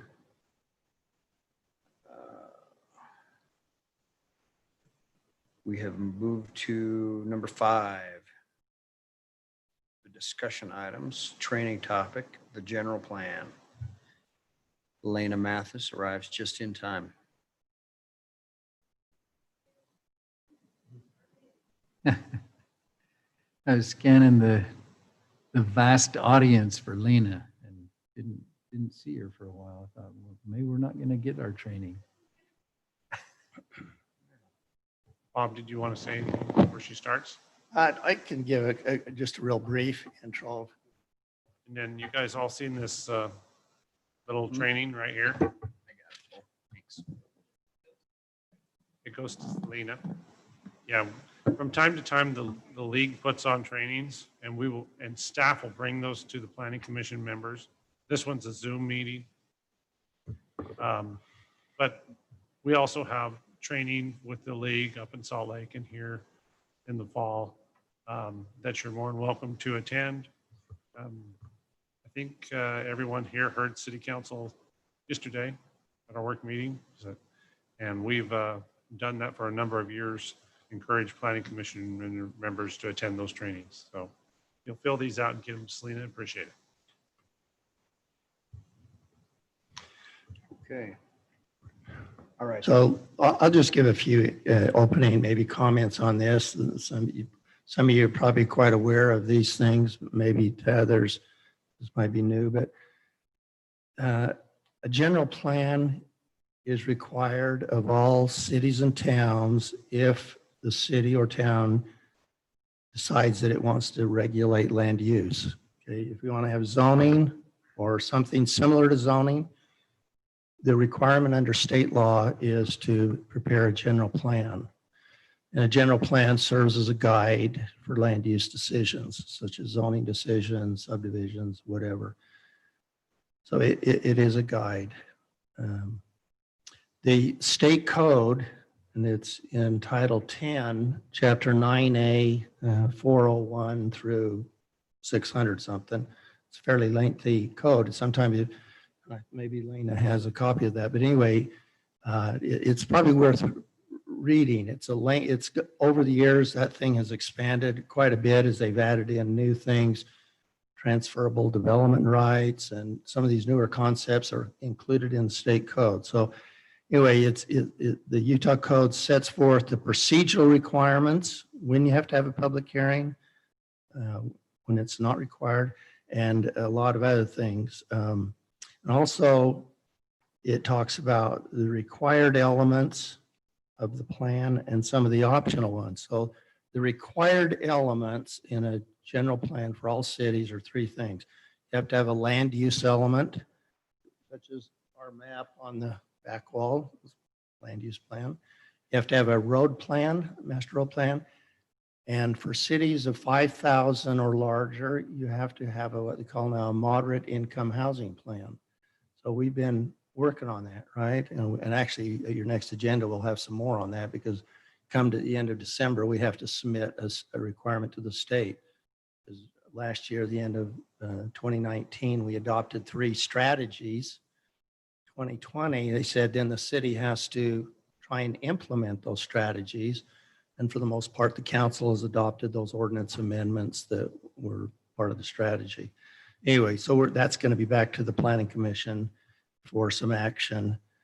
But then besides those 3 required elements, there are some optional ones. And quickly, I'll do, they're an environmental option element. You can have sensitive lands, a chapter on sensitive lands, because again, a general plan talks about goals and desires of the community. So sensitive lands type policies and goals are typical. A chapter on public services and facilities, parks and recreation, conservation element, you can have historic preservation, economic development, redevelopment, and there's usually a typical chapter on implementation. How does the plan get implemented? Because they're not self-implementing. Cities have to adopt ordinances, and usually the success of getting these documents implemented is the ordinances that the city adopts. And like we kind of debated tonight, Jeremy's comments were good, about if you have some goals in the plan, then you need some ordinances or whatever to implement it. But when a city adopts or amends it, they have to have a public hearing. To the city council, it's optional, but to the planning commission, it's a requirement. Because in the code, it really gives the planning commission as the primary responsibility to prepare a general plan. Some cities do it themselves. Small towns, bigger towns will hire consultants typically. But the first step is you have to have a public hearing, 10 days notice, et cetera. You also have to give what they call affected entities notice of intent. Now, that's kind of a new wrinkle. You have to provide notice of intent to amend or adopt a general plan. And that affected entities could be the county, anybody that's perhaps school district, although in our case, the school district is countywide. So it'd probably be just adjoining cities. But anyway, so you have the public hearing. It's required before you adopt or amend the general plan. And then the planning commission makes a recommendation to city council. City council can modify it as they choose.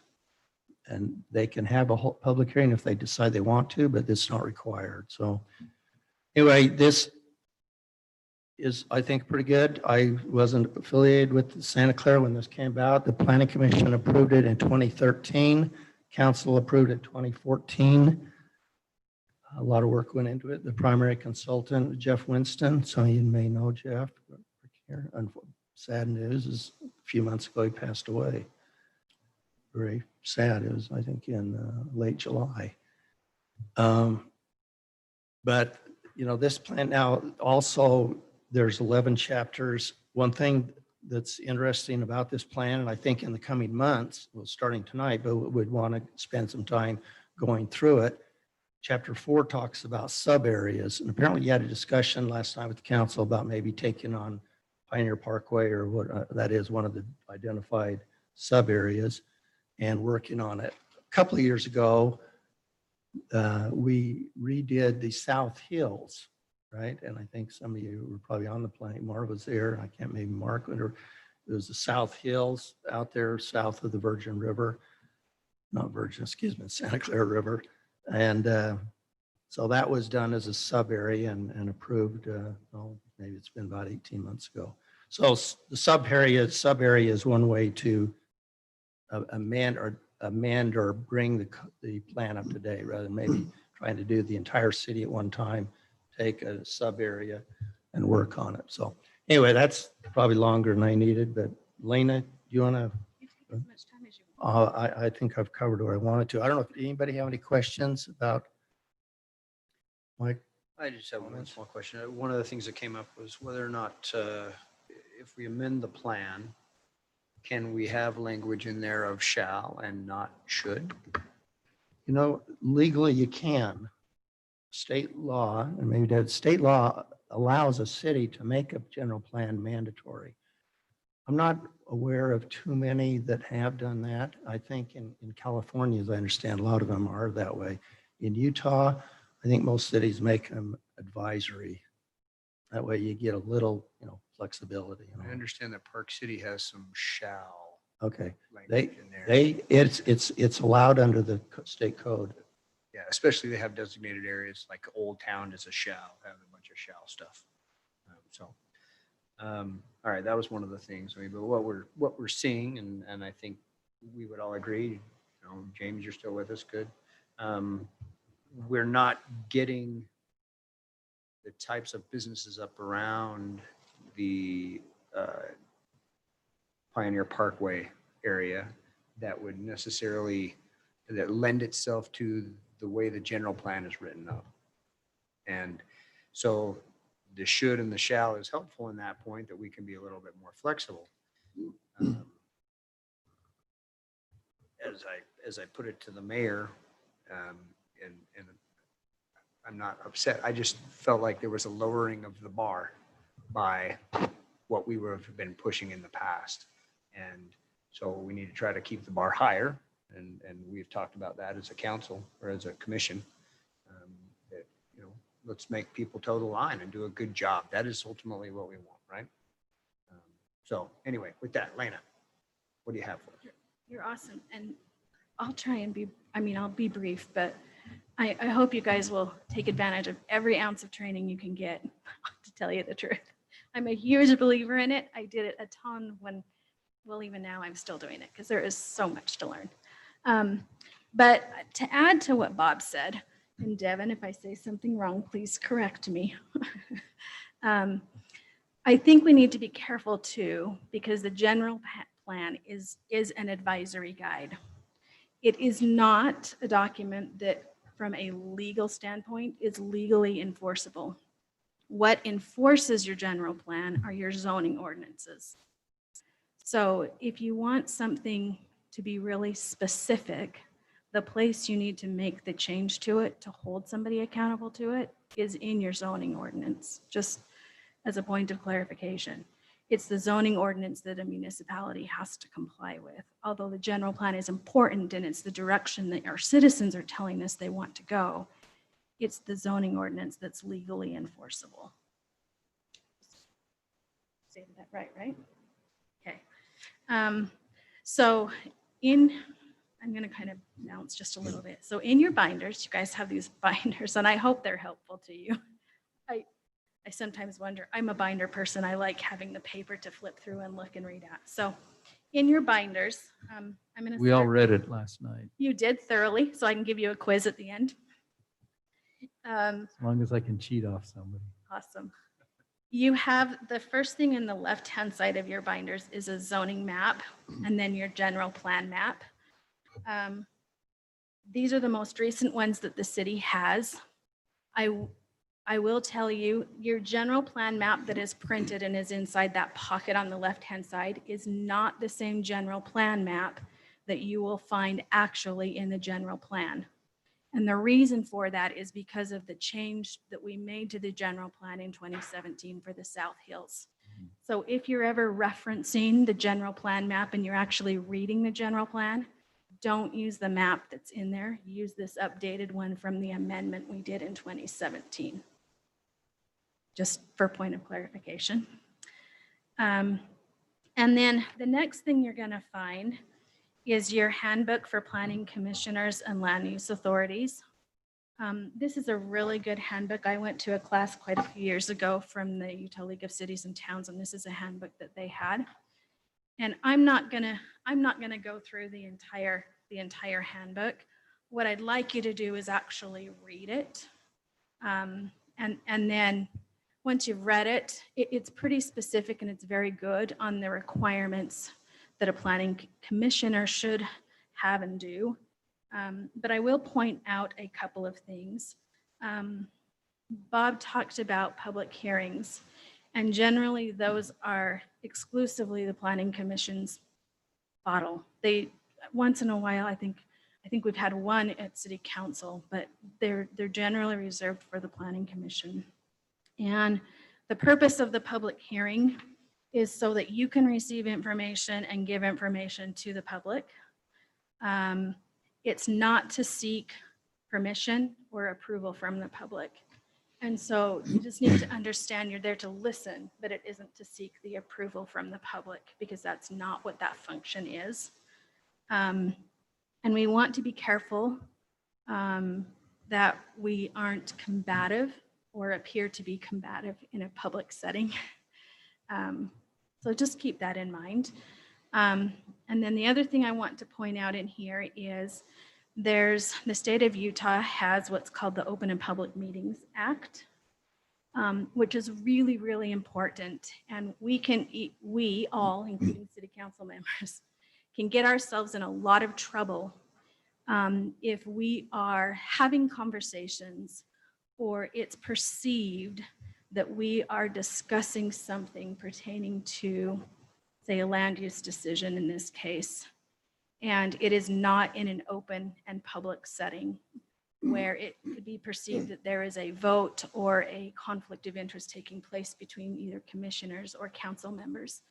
So you'll want to make sure that anytime you're discussing something regarding a land use decision, that it's in an open public setting. That's why we had our joint work meeting last night, because that's an open meeting. The public's welcome to come. They could listen to any discussion we had regarding any development that was coming to the city. In a recent training I was in, I asked that specific question because of the issues that we have had come up in the last several months. And it has to be done in a public setting. So Yeah, that brings up an interesting point. I think that we can all agree, and to say anything else would be disingenuous, that the only reason Buck went straight to city council was because of counsel that he got from council members. I can't speak to that. I know you can't. None of us can, but I think that it would be disingenuous to say that didn't happen. Yeah, I can't speak to that. He didn't talk to me, so I can't speak to that. Okay. Whether he did others, I can't tell you that. So isn't that law basically aimed at, one way to ensure that you're complying with that law is that you can't have a quorum.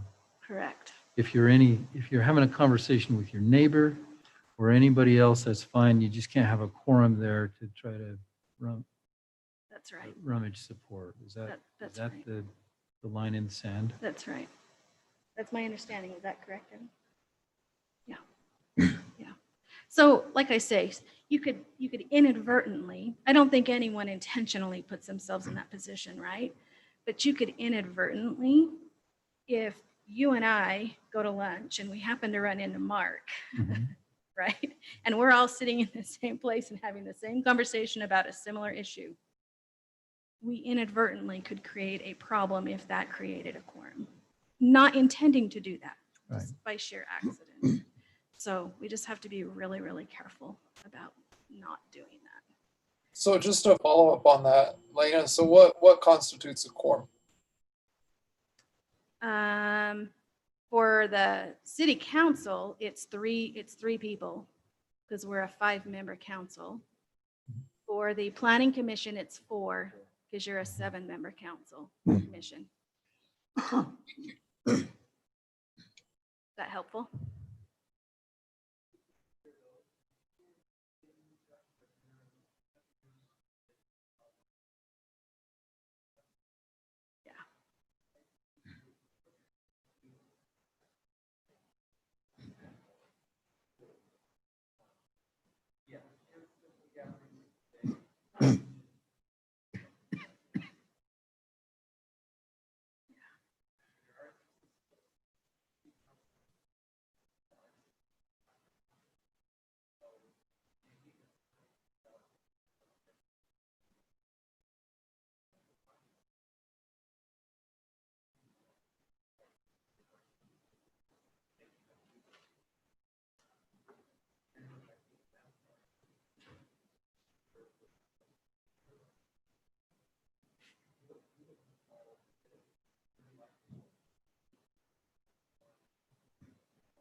it's not just city council. I've been approached many times in my years.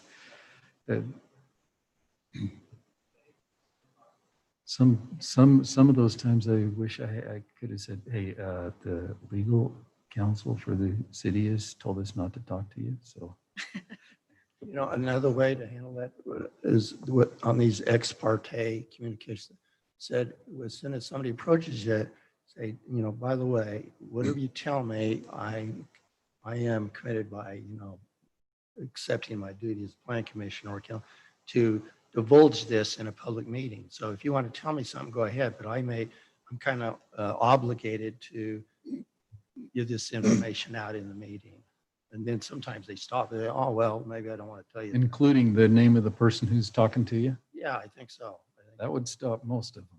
that would stop a lot of them, you know, and that's That's the good ex advice. parte.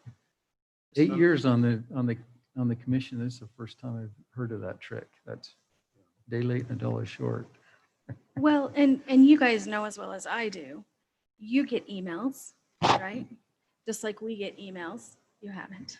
Well, you will. You will at some point get emails from residents. If there's some issue that comes up and a resident wants to reach out, we get them. I mean, I get oodles of them all the time. And so my opinion, I always want to respond. I never want to just have a citizen think that we're not listening to them, that we're ignoring them. So I will respond. You just have to be careful about conversations with other council and commission members.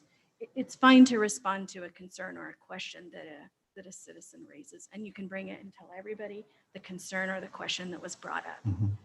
I've been asked to go to meetings in citizens' homes and explain to them what a zoning ordinance is, and it's fine. That's fine. So just FYI, just be careful. That's all. Just be careful. Okay, so then the next thing is I wanted to just briefly, before we go specific to differences in general plan and zoning, talk about the role of the Planning Commission. The Planning Commission's role is an advisory, in most cases, is an advisory body. So generally speaking, with a few exceptions, the Planning Commission is not a policymaker. They help shape it. That's what the general plan does, which you are 100% responsible to bring forth and put together. But most all other items are recommendations to the city council. The exceptions to that are conditional use permits and variance requests. Probably is a variance request, right? Yeah, once in a while. Those end with you. So at that point, for a conditional use and a variance, the city council never sees them. We don't hear about them. You are the acting body that approves them. So they are yours. But everything else, you're just, not just, I say that sounds terrible, but you are the recommending, important that you are the recommending body to the city council. Then it comes to the city council, whether you recommend approval or you recommend denial, doesn't make any difference. The process is still the same. It then comes to the city council, and then the city council then makes the decision as to the action that will be taken as to whether or not that becomes applicable or not. So I hope, I don't know, I hope that helps a little bit. I think, I don't know, you maybe all knew that, but if not, just good clarification.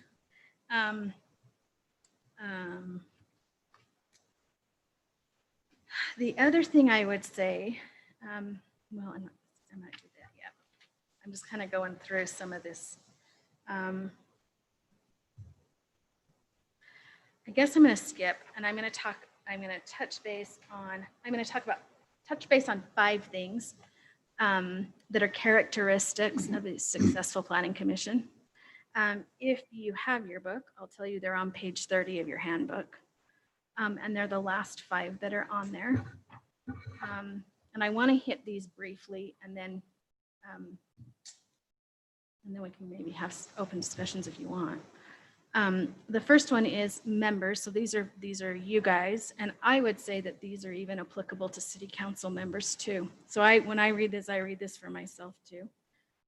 It says members have a personal commitment based on concern, dedication, a feeling of usefulness, and an acceptance of self and others. Productive membership is achieved through perseverance and a willingness to accept risk, vision, and enthusiasm. There is an educated and knowledgeable commission that receives continuing education through workshops, conference trips, and published materials. Members have an understanding of the legal elements, especially the Open Meetings Act, due process, and individual rights as guaranteed by the Constitution. And humor is not forgotten. And then the comment is, we all live in the same city. So at the end of the day, we all want to make it best for all of us, right?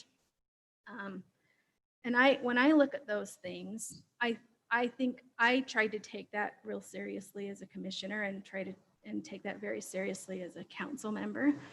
And maybe some, I don't know if best practices is the right word, but I'm going to share some things that I did that maybe are some best practices that could help where a lot of you are really new. It might be beneficial for you. So when we would receive our agenda, one of the first things that I would do is review the agenda and determine what the items were that were on the agenda. If it was a conditional use, I generally went back and referenced the conditional use in our zoning, in our ordinance, to make sure that I understood what we had to comply with. I also had a page that outlines the requirements you have to meet by state law so that we know we were complying with them. So those are two things that I did. If it was regarding a land use issue, oftentimes, more than often than not, actually, I actually would go to the site and walk the site and view the site, occasionally actually taking a tape measure to measure the length of something on a site to know how wide a sidewalk was or a setback was or whatever it was. And then I would come back and I would read the zoning ordinance that was the request of whatever it was that was coming in for us, to see if it complied first with our zoning ordinance. You could also read the general plan. And in my mind, they have kind of different functions. And I'm going to use an example to maybe help reiterate that, because we've had this conversation actually a month or so ago at City Council, and we did a little bit of talking about differences. So when you look at your general plan map and you look at your zoning map, the bubbles and the colors on them, they don't mean the same things. When you look at your general plan map, and I guess you could pick a parcel, but I'm going to pick the parcel down here on the end of Santa Clara Drive because we all know what that parcel is. So the parcel down here on end of Santa Clara Drive, when we changed the South Hills map, so the new one that's in your binder, the corner piece on Gates Lane and Santa Clara Drive got changed in the general plan to medium density residential. And in our council meeting, it came up because there was some confusion with the fact that the zoning map says that it's commercial. And how do you reconcile those two? I don't know that you necessarily need to reconcile the two because they're two different things. It's a general plan designation. And when you look at the general plan designation and you look at the coloring, I think it was the mayor that said that last night, you have to be a little bit careful because it's not looking at a parcel of land that's plotted and has points. It's a bubble map. General area. General area. It's a bubble map. And we had this come up a few years ago up on the north end of the valley when we were looking at putting in a development up by the wash. And people were saying, well, the wash runs here. Look on this thing. It shows it's right here. And it's not that specific. It's not intended to be that specific. So because it shows that, the question was, well, so how does that commercial piece relate to it? And the short answer is they should probably be similar so that it appears that it works together. But they don't have to be the same. In fact, they never will be the same because the coding that's in our zoning map and the coding that's in our general plan are two totally different things. So if you read your general plan, you're going to talk about general plan maps with different criteria. Your commercial is going to be your neighborhood commercial, your main street commercial, right? When you get to the zoning map, it's either PD or it's commercial. And it's not necessarily the same thing. Any questions on that part? No, everyone's good with it. These are awesome. Doing okay? Okay. Lynn, Add whatever you'd like. well, when the general plan and the zoning are not consistent, I mean, that happens, that's typical. The zoning is the regulatory document, so that's the one that prevails. And when you update your general plan, then you probably want to go back and reflect zoning decisions that have been made that, yeah, I mean, so it's not uncommon to see those over time kind of get a little different because the actual zoning decision is the one that really counts. That's the regulatory action. But hopefully they're not too crazy, or else it shows that the land general plan wasn't much of a guide if they turn out to be wildly separate. Right? Right. And I think you're exactly right. And I think some of the steps that we're taking where we're going to sit down as council and planning commissioners a little more frequently together, I think if there's gaps, that's where we can address gaps just like we did last night with maybe what's going up on Rachel and Pioneer, right?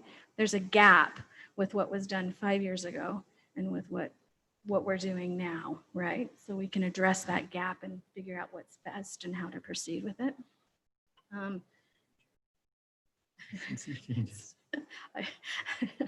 Yeah, Denny's famous comment. And then the other thing, I guess, to follow up with what Bob just said too, the fact that the zoning is what regulates it, that came with this last project we looked at. That was one of the things that came up at council, was making sure that we understand we have to use, and I don't know if you've commented to that before, Devin, but we have to use the plain language of the ordinance. So in one of my comments in our meeting was there's a reason that the shoulds and the shalls are in our ordinance. And the shalls absolutely have to be complied with. The shoulds don't. And so as we look maybe to modify our ordinances, and I'll give you a great example of how we did this recently, actually, with a project that we approved further east up on Santa Clara Drive. We complied with the ordinance as it was written for a parcel. And the end result wasn't something that what we thought we were getting. And so in retrospect, we decided to go in and modify our commercial zoning ordinance so that it more closely related to what we wanted to see. And that I'm assuming that was initiated by you guys. I don't know that necessarily we initiated that. We did. And something that council agreed with and approved.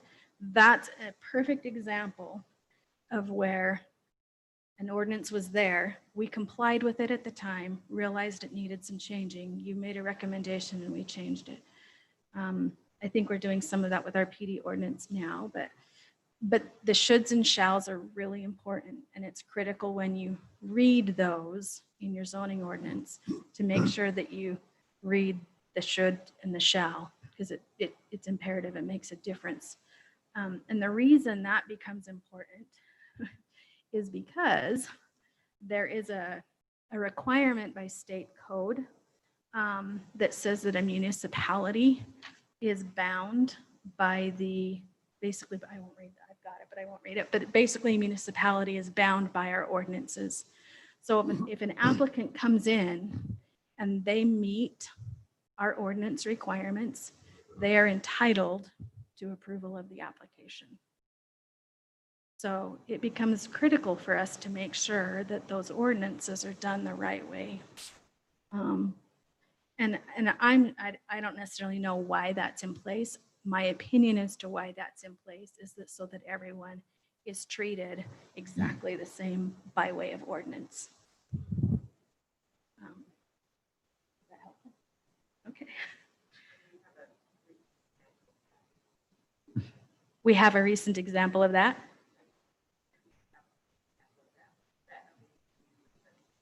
Yes. I mean, if you want a recent example, that would be the example.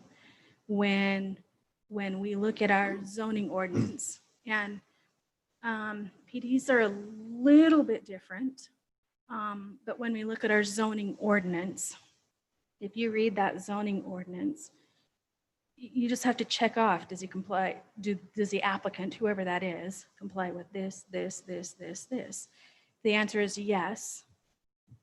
Then they're entitled to approval of whatever it is they're requesting. PDs, I say, are a little bit different because our ordinance, the way it reads, does reference back to the general plan. And so one of the things that we have to consider in approval of a PD is how our general plan reads. But it just says we have to take into consideration how that reads.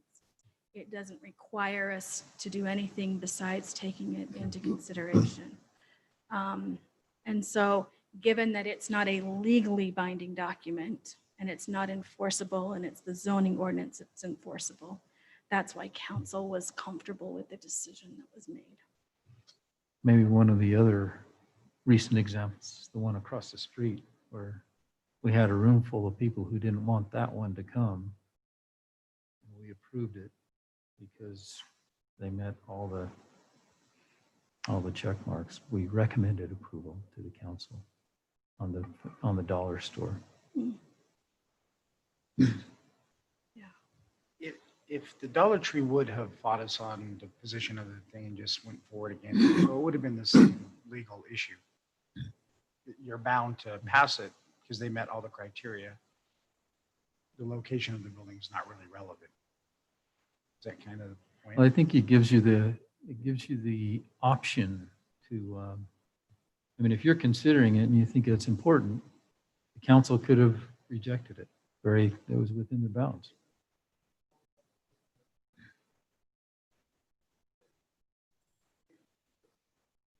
You think that the city council could have rejected the Dollar Tree proposal? Is that what you're saying, Marv?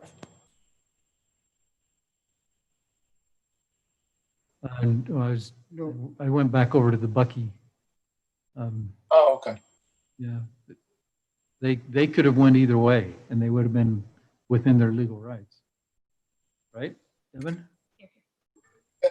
And I think what happens, as I see this, is a little bit what the Planning Commission's done historically, or since I've been on the Planning Commission, is we kind of hold people's feet to the fire a little bit, and we're kind of the axe man to some degree for the city council, or we have been in the past, to try to get people to have this vision of our city as we see it. If or maybe we just need to go change all our zoning ordinances, but I think with the Dollar Tree specifically, that we were able to get them to conform to what was more satisfactory to the city, where they could have just said, you know what, we don't want to do any of that stuff. So if you guys are going to reject us, we're just going to sue the city over it because we're complying with the city's ordinances. And I think that that's where we had a deviation on those two projects, is that those guys were willing to modify their thing, and other petition or other people weren't as willing to work with Planning Commission on some of those things. So, I think we just, like Lena says, we listen to their argument. We, maybe we're not, our position, as Lena's clarified tonight, isn't necessarily to haggle with people over this stuff. We listen to it and we just either recommend or don't recommend to city council, and then they can have the big hash out with city council over it, I think, right? there's an important distinction I want to make between the kinds of decisions that you make. Okay, there are administrative actions. So those are things like conditional use permits, or when somebody comes in with a site plan and they already have their zone change. They're just in saying, look, it complies, I'm complying with the setbacks and so on. If we can just check the boxes and find that they comply with the application, that's where this statute applies that Councilmember Mathis has just cited. We don't have the discretion to say, no, we don't like that. If we can check the boxes and the applicant has complied with every requirement for that site plan approval, we have to grant it. Now, that's for administrative decisions. When somebody is before the city on a request for a legislative action, so a zone change, it's residential zoning, I want to change it to commercial, please change it to commercial. If they're here asking for a plan development approval. Hey, I've got this really great idea. Right now it's R110, traditional residential zoning. Let's change it to plan development. I've got these great ideas. We're going to modify, I've got a creative plan that only makes sense under the plan development process.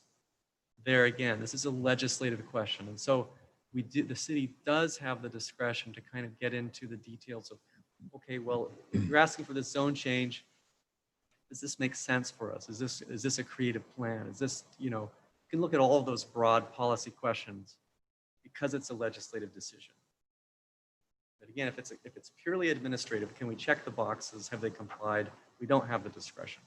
So just to summarize, on these plan development project plan approvals, the city does have the discretion to get into details and say, this is, we're okay with these elements of the plan. We're not okay with these elements. We have a lot of discretion in that area because it's a plan development request, which is legislative in nature. So there is the discretion there. So I agree totally with what Evan just said, but James, to answer your question on Dollar Tree, had they said, no, we don't want to move the building up and we're going to sue the city if they turn us down, they'd had no case, really. Their case would be incredibly weak because city can go back to the general plan. I mean, they could go back, it's not regulatory. And because, like Evan said, it's a legislative decision, if they have some solid basis for decision-making, which the general plan would provide, Dollar Tree wouldn't prevail in a case like that, where the ordinance says you should move the building up and all that. So, and if Hearst been turned down and sued, they wouldn't have much case either. I mean, it's just because there was some language in our documents. But if it's an administrative, like Devin said, yeah, the discretion is very, very limited. Well, I think what my point was on that, Bob, is that this kind of clarified this point to me a little bit, is that instead of us trying to hash through all this stuff with these folks, we hear their requests, and we instead of all this back and forth that we do with them, it seems that what the city council is requesting of us is that we evaluate it based on those things, and we just send that evaluation up to city council. Then they go, if they're going to hold somebody's feet to the fire, or they want bigger planter boxes or whatever they want, that's between the city council and the applicant, because planning commission doesn't really, those are not our decisions. We make decisions about conditional use permits and The stuff. council, has broad discretion too. So if they overturn the planning commission, if there's some reasoning provided, then that's their authority. Yeah, and I'm just saying they don't even have to overturn. We just say, oh, we like this, and they say, well, we don't like it, and that's just kind of the way it rolls, right? It's kind of like my teenagers and the parents that are right. The teenagers want to do something, the adults want to do something else. It's we kind of go with old folks. Actually, I think I understand what you're saying, James, but we can ask Council Member Mathis, but I think that they appreciate it when we sort of filter through that stuff, not just make a determination. I think if they have a few around, if we have to have the applicant come back with a different plan, I think they'd rather us do that than just send it to them and have them do that. I correct? don't know that I can Lena? speak for the full council, but I would say yes. But there's functions that happen even before it gets to you guys. Like last night when we were having discussions too, staff looks at it and TRC looks at it. And there's all sorts of conversations that are held before it even gets to you guys too.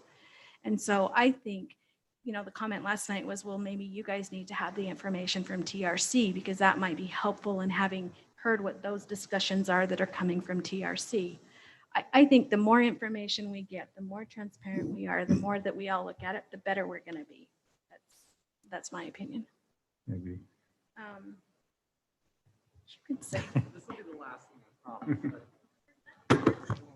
I think it's also helpful, and I know it's easy for me because I'm a legal consultant and I'm not up there, and my role is a little bit different. But the Planning Commission is established because the City Council is looking at all of the different issues affecting the city. We're looking at liability and property tax and police, and they have tons of responsibility. Land use questions are a huge part of that, and so the City Council has appointed planning commissioners to help vet these decisions. It's just a huge responsibility to listen to citizens, kind of, you know, think through all of the possible consequences of every application that comes before you. And I think if the application is vetted, you've asked the right questions, you give the recommendation to the City Council, you've done what you were here to do. I don't think of it in terms of being overturned. I think the City Council is looking to the Commission to help vet these applications. And they're going to look at the recommendation, and maybe at the end of the day on some of those, they'll say, you know, we appreciate the recommendations, but we're going a different way. Again, you've discharged your duty. It's not, I've never seen that as kind of an assessment of, you know, where you're at in terms of how well you're doing. It really is, are you vetting the applications? Are you issue spotting, helping them see issues? You've done a great service, regardless of whether, you know, they come out a different way on an item. But again, I know it's easy for me to say that. I'm not sitting up where you are. It's a little bit different. Well, and I agree with you, Counselor. I'm just saying that happens to me where I attend my church meetings. Sometimes they've asked me to fulfill responsibilities there, and I have a differing view than the leaders do. And so I'll, you know, say my 2 cents, and then I just kind of have to fall in line behind, you know, what these other folks want to do. And so I think that I've seen that, you know, I'm just saying that that's kind of our position, not that we have to get offended or go, you know, do something stupid about it, but it's just the way, the nature of the beast is that, you know, we see these things, we make a recommendation to City Council, you know, they're the ones that ultimately are making these decisions. We're not the decision maker on some of these things that people in the community think that we are decision makers on. And, you know, maybe we need to clarify that before the meeting starts. Hey, we're having a public meeting. We're going to either recommend or don't recommend, or some are and some aren't going to recommend it. But ultimately, it's up to City Council. I know Mark's mentioned that, and I've heard Bob and Corey both mention that type of language in meetings before. So I think that's important for us to bring up to help the community and also reinforce to us as planning commissioners that, you know, what our position is on those decisions. The public also thinks that we're the one bringing forth the proposals, and we're in the pockets of those that are bringing the proposals, and we ran for a position. And that's how we get paid, is by all these projects we approve or disapprove, right, Marv? Yeah. Last night, just to take a little latitude with your last bullet point on the humorous part of the thing. You remember what Matt was saying? Our roles are to. He said 2 or 3 things: vetting, public hearings, and I probably just because I felt like it should have been said, it was be a lightning rod would have been a good point on that too. Sometimes we feel like that as we're walking out. Well, and I will personally tell you, having sat in both spots, I get it. I when I tell you that, I get it. And you guys are so valuable. So I will tell you that I will speak for council because I know we've talked about it. Your guys' value, you are here. You are spot on. You do a fabulous job. And so this is just all just to just help give you some additional tools in your tool belt, I guess, to even be better, because even I need those too. Okay, so I'm going to finish up real quick. So the rest of your binder, the third section in your binder, it doesn't have a title on it because I didn't know what to call it, to be honest with you. So it is all of yours ordinance information. The first one is related to specifically the role of the Planning Commission. The next one is specifically the roles for the Land Use Authority. Can you, I had a question on this. Is this from state code or is this the city This is the ordinance? city ordinance. Yep, so these are city ordinances. In 1716, which is the city ordinance, it actually identifies the different bodies and their responsibilities. So it has planning staff and their responsibilities, the planning commission and their responsibilities, and the city council and their responsibilities. And then I threw in a couple of others that I know from having sat in your chairs that I read all the time. One is 17.4, which is conditional uses. And for those that are new, I will just point out that it notes that the Planning Commission action, which is 17.4.06, those are the requirements that you have to meet when doing a conditional use. So just as a highlight, those are the ones you need to look at. And then the last one in there is the requirements for amendments to a land use and zoning map. Oftentimes, the one we get asked to review is 17.18.090, which is the standards of review by the Land Use Authority and City Council.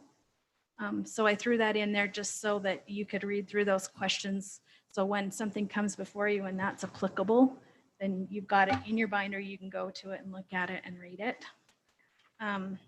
So then your next section is your actual general plan document. And I included the full copy of the document so you can write in it, you can note it up, you can mark it. Mine's really written and marked up. And then the last section is zoning.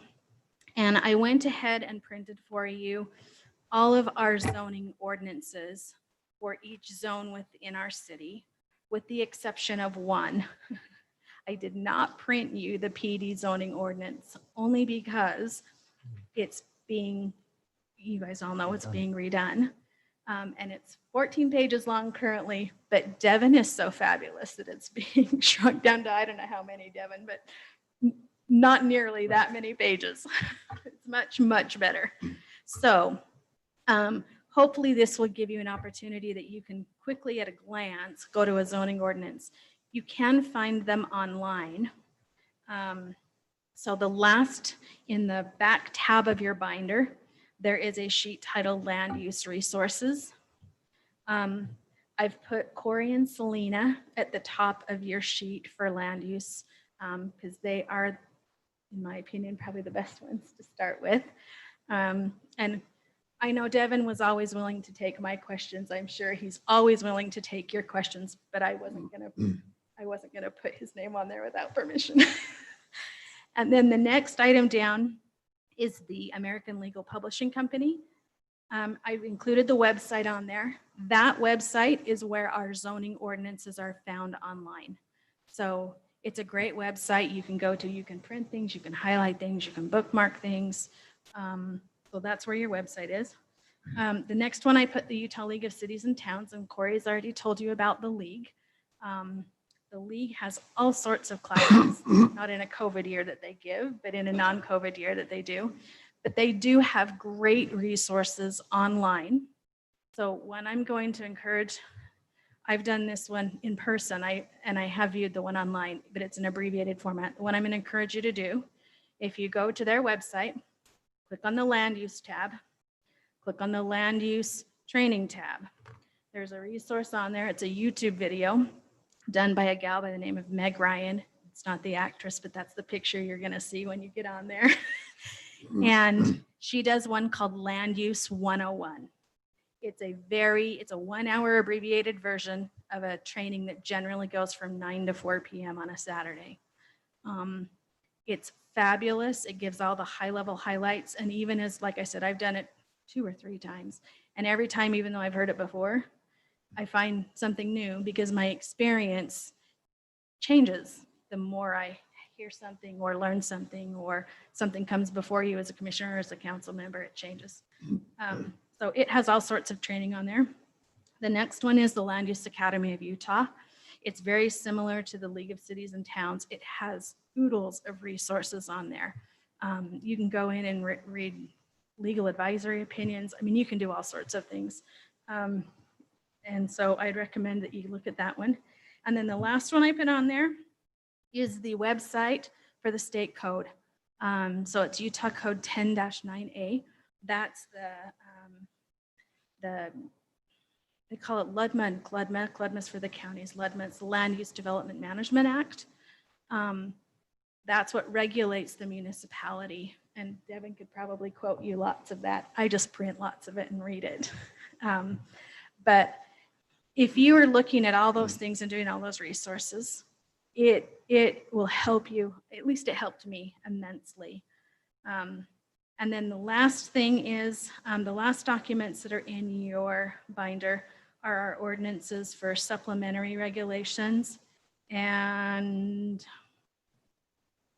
another one, oh, parking, because those are 2 areas that I know when I was a commissioner, we dealt with all the time. And then the last thing I would say about the ordinances is I don't know how often the group updates their website, but I do know the information on there right now is, if you go to the actual ordinance, is through October of 2019. So when you're on there, if we have modified an ordinance, like we did the commercial zoning ordinance, up at the very top, it's like the second line down, there's a box or a link you can check that says, I think it says pending ordinances is what it says. Those are ordinances that we have approved since then, but just haven't been formatted in the document yet. So you'll always want to just kind of briefly run through those pending ordinances to see if something has changed since they did the last update, because our ordinance has been modified and it just hasn't changed. So I use the commercial one because that's one we recently did. And so the commercial one that's in your packet isn't 100% accurate without that pending ordinance, looking to see how we modified that. Any questions? I don't think so. Okay, do you want to add anything? Do you, Bob, Gordon? Anybody else want to add anything? You guys see how enjoyable it was to serve with Lena on the planning commission.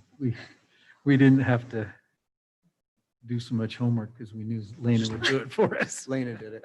If you're staff, you knew that she was going to check, so you better have your staff report right. She'll catch it. That's right. It was a lot of work, Lena. Thank you very much for that. Well, I hope it's beneficial. And I actually, just so you know, I actually asked the mayor if I could change one of my responsibilities. I emailed him one night and asked him if I could change one of my responsibilities to be over the planning commission, because it's just near and dear to me. And so, and I said, and I'd like to do some training and I want to put some binders, and I've talked to Corey about some orientation and just things so that we as a city really advocate for our commissioners and put you in a better position to be just the absolute best commissioners in the entire county. I mean, I kind of think you are anyways, but this makes us all even better, right? And So he said yes then, right? he said yes, that's my reason for being here, and your binders. Sweet. So. Awesome. So, Mark, one question, I guess, in the future meetings, should we, as a planning commission, at the end of the meetings, maybe take a few minutes and look at a couple of chapters every meeting, maybe 3 chapters, just kind of scan through them, or just say, hey, have you guys had a chance to read these? Any questions on it? So maybe in 3 months, we could get through the document. And it's really not all that long a document, but would that be helpful to take on, 2 or 3 chapters or something, maybe 4 chapters? Yeah, I think that'd be great. And actually, one of the. Are you one talking of about the general plan or are you talking Yeah, about the whole document? No, the general plan, the general plan. And one of the policy statements in the general plan is that it says the planning commission should formally review and update as needed the general plan every 5 years. So we're at the 5-year level. It was adopted in 2014, so, and I think is what I understand the approach is, and I agree with it, is to take sub areas of the city. So they did update the South Hills.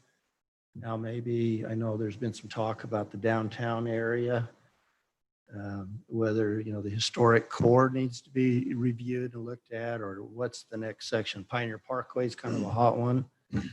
So anyway, it may be time to bite off a chunk of the city and formally review it. We may read it and say, hey, it's still totally current, nothing needs to change. Yeah. So if we review it in parts and parcels, does that accomplish the recommendation of every 5 years then? Because, some areas are pretty well developed, and the change opportunity is not going to be too great, like the Heights area that's getting almost built out. The core downtown, you see a lot of transition, homes are being traded out or transformed into businesses and things. So I think taking it at a sub area, it's a little more manageable, obviously, and it's a little easier to do. I was in a training a couple of weeks ago, and I'll send you the information, but the training that I was in, one of the workshops that I went to was on general plans. It was done by a couple of people up north, actually. And they brought in a consulting company that had done some work on a general plan for a city up north. And they had some great information on doing a general plan change in a very different environment given today's technology and people. It used to be like you'd sit down and you invite people to come in and you'd do heat source maps, or you'd put things on a bulletin board, or you'd lay something out on a table and invite people to come in, or you'd do a survey and have people check off a survey, right? And all of those are still applicable, but they had such a significant increase in the participation in their community by doing some things technology driven that people could do at home that were simple, that they were doing at 2 a.m. in their jammies. And so I'll take my information, I'll give it to you, Bob, or whoever you want me to send it to, and I'll just share it with you, and then you guys can use it. If you want to use it, you can use it. If you don't want to use it, but it was some great information that was in a training I was in a couple of weeks ago. Great. That'd be awesome. Thanks again. This was a lot of work. Appreciate it. Okay. Moves us on to number 6. We need to approve the minutes for our last meeting on September 10th. I move to approve the minutes. Excellent.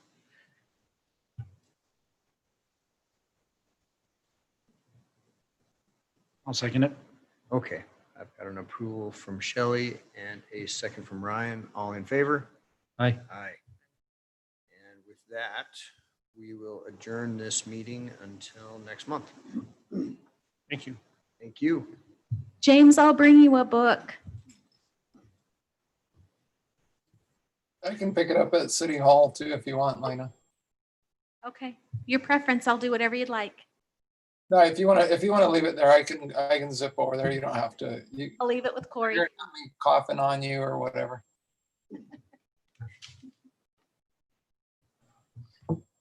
Thank you. Request really quick. I already turned everything off.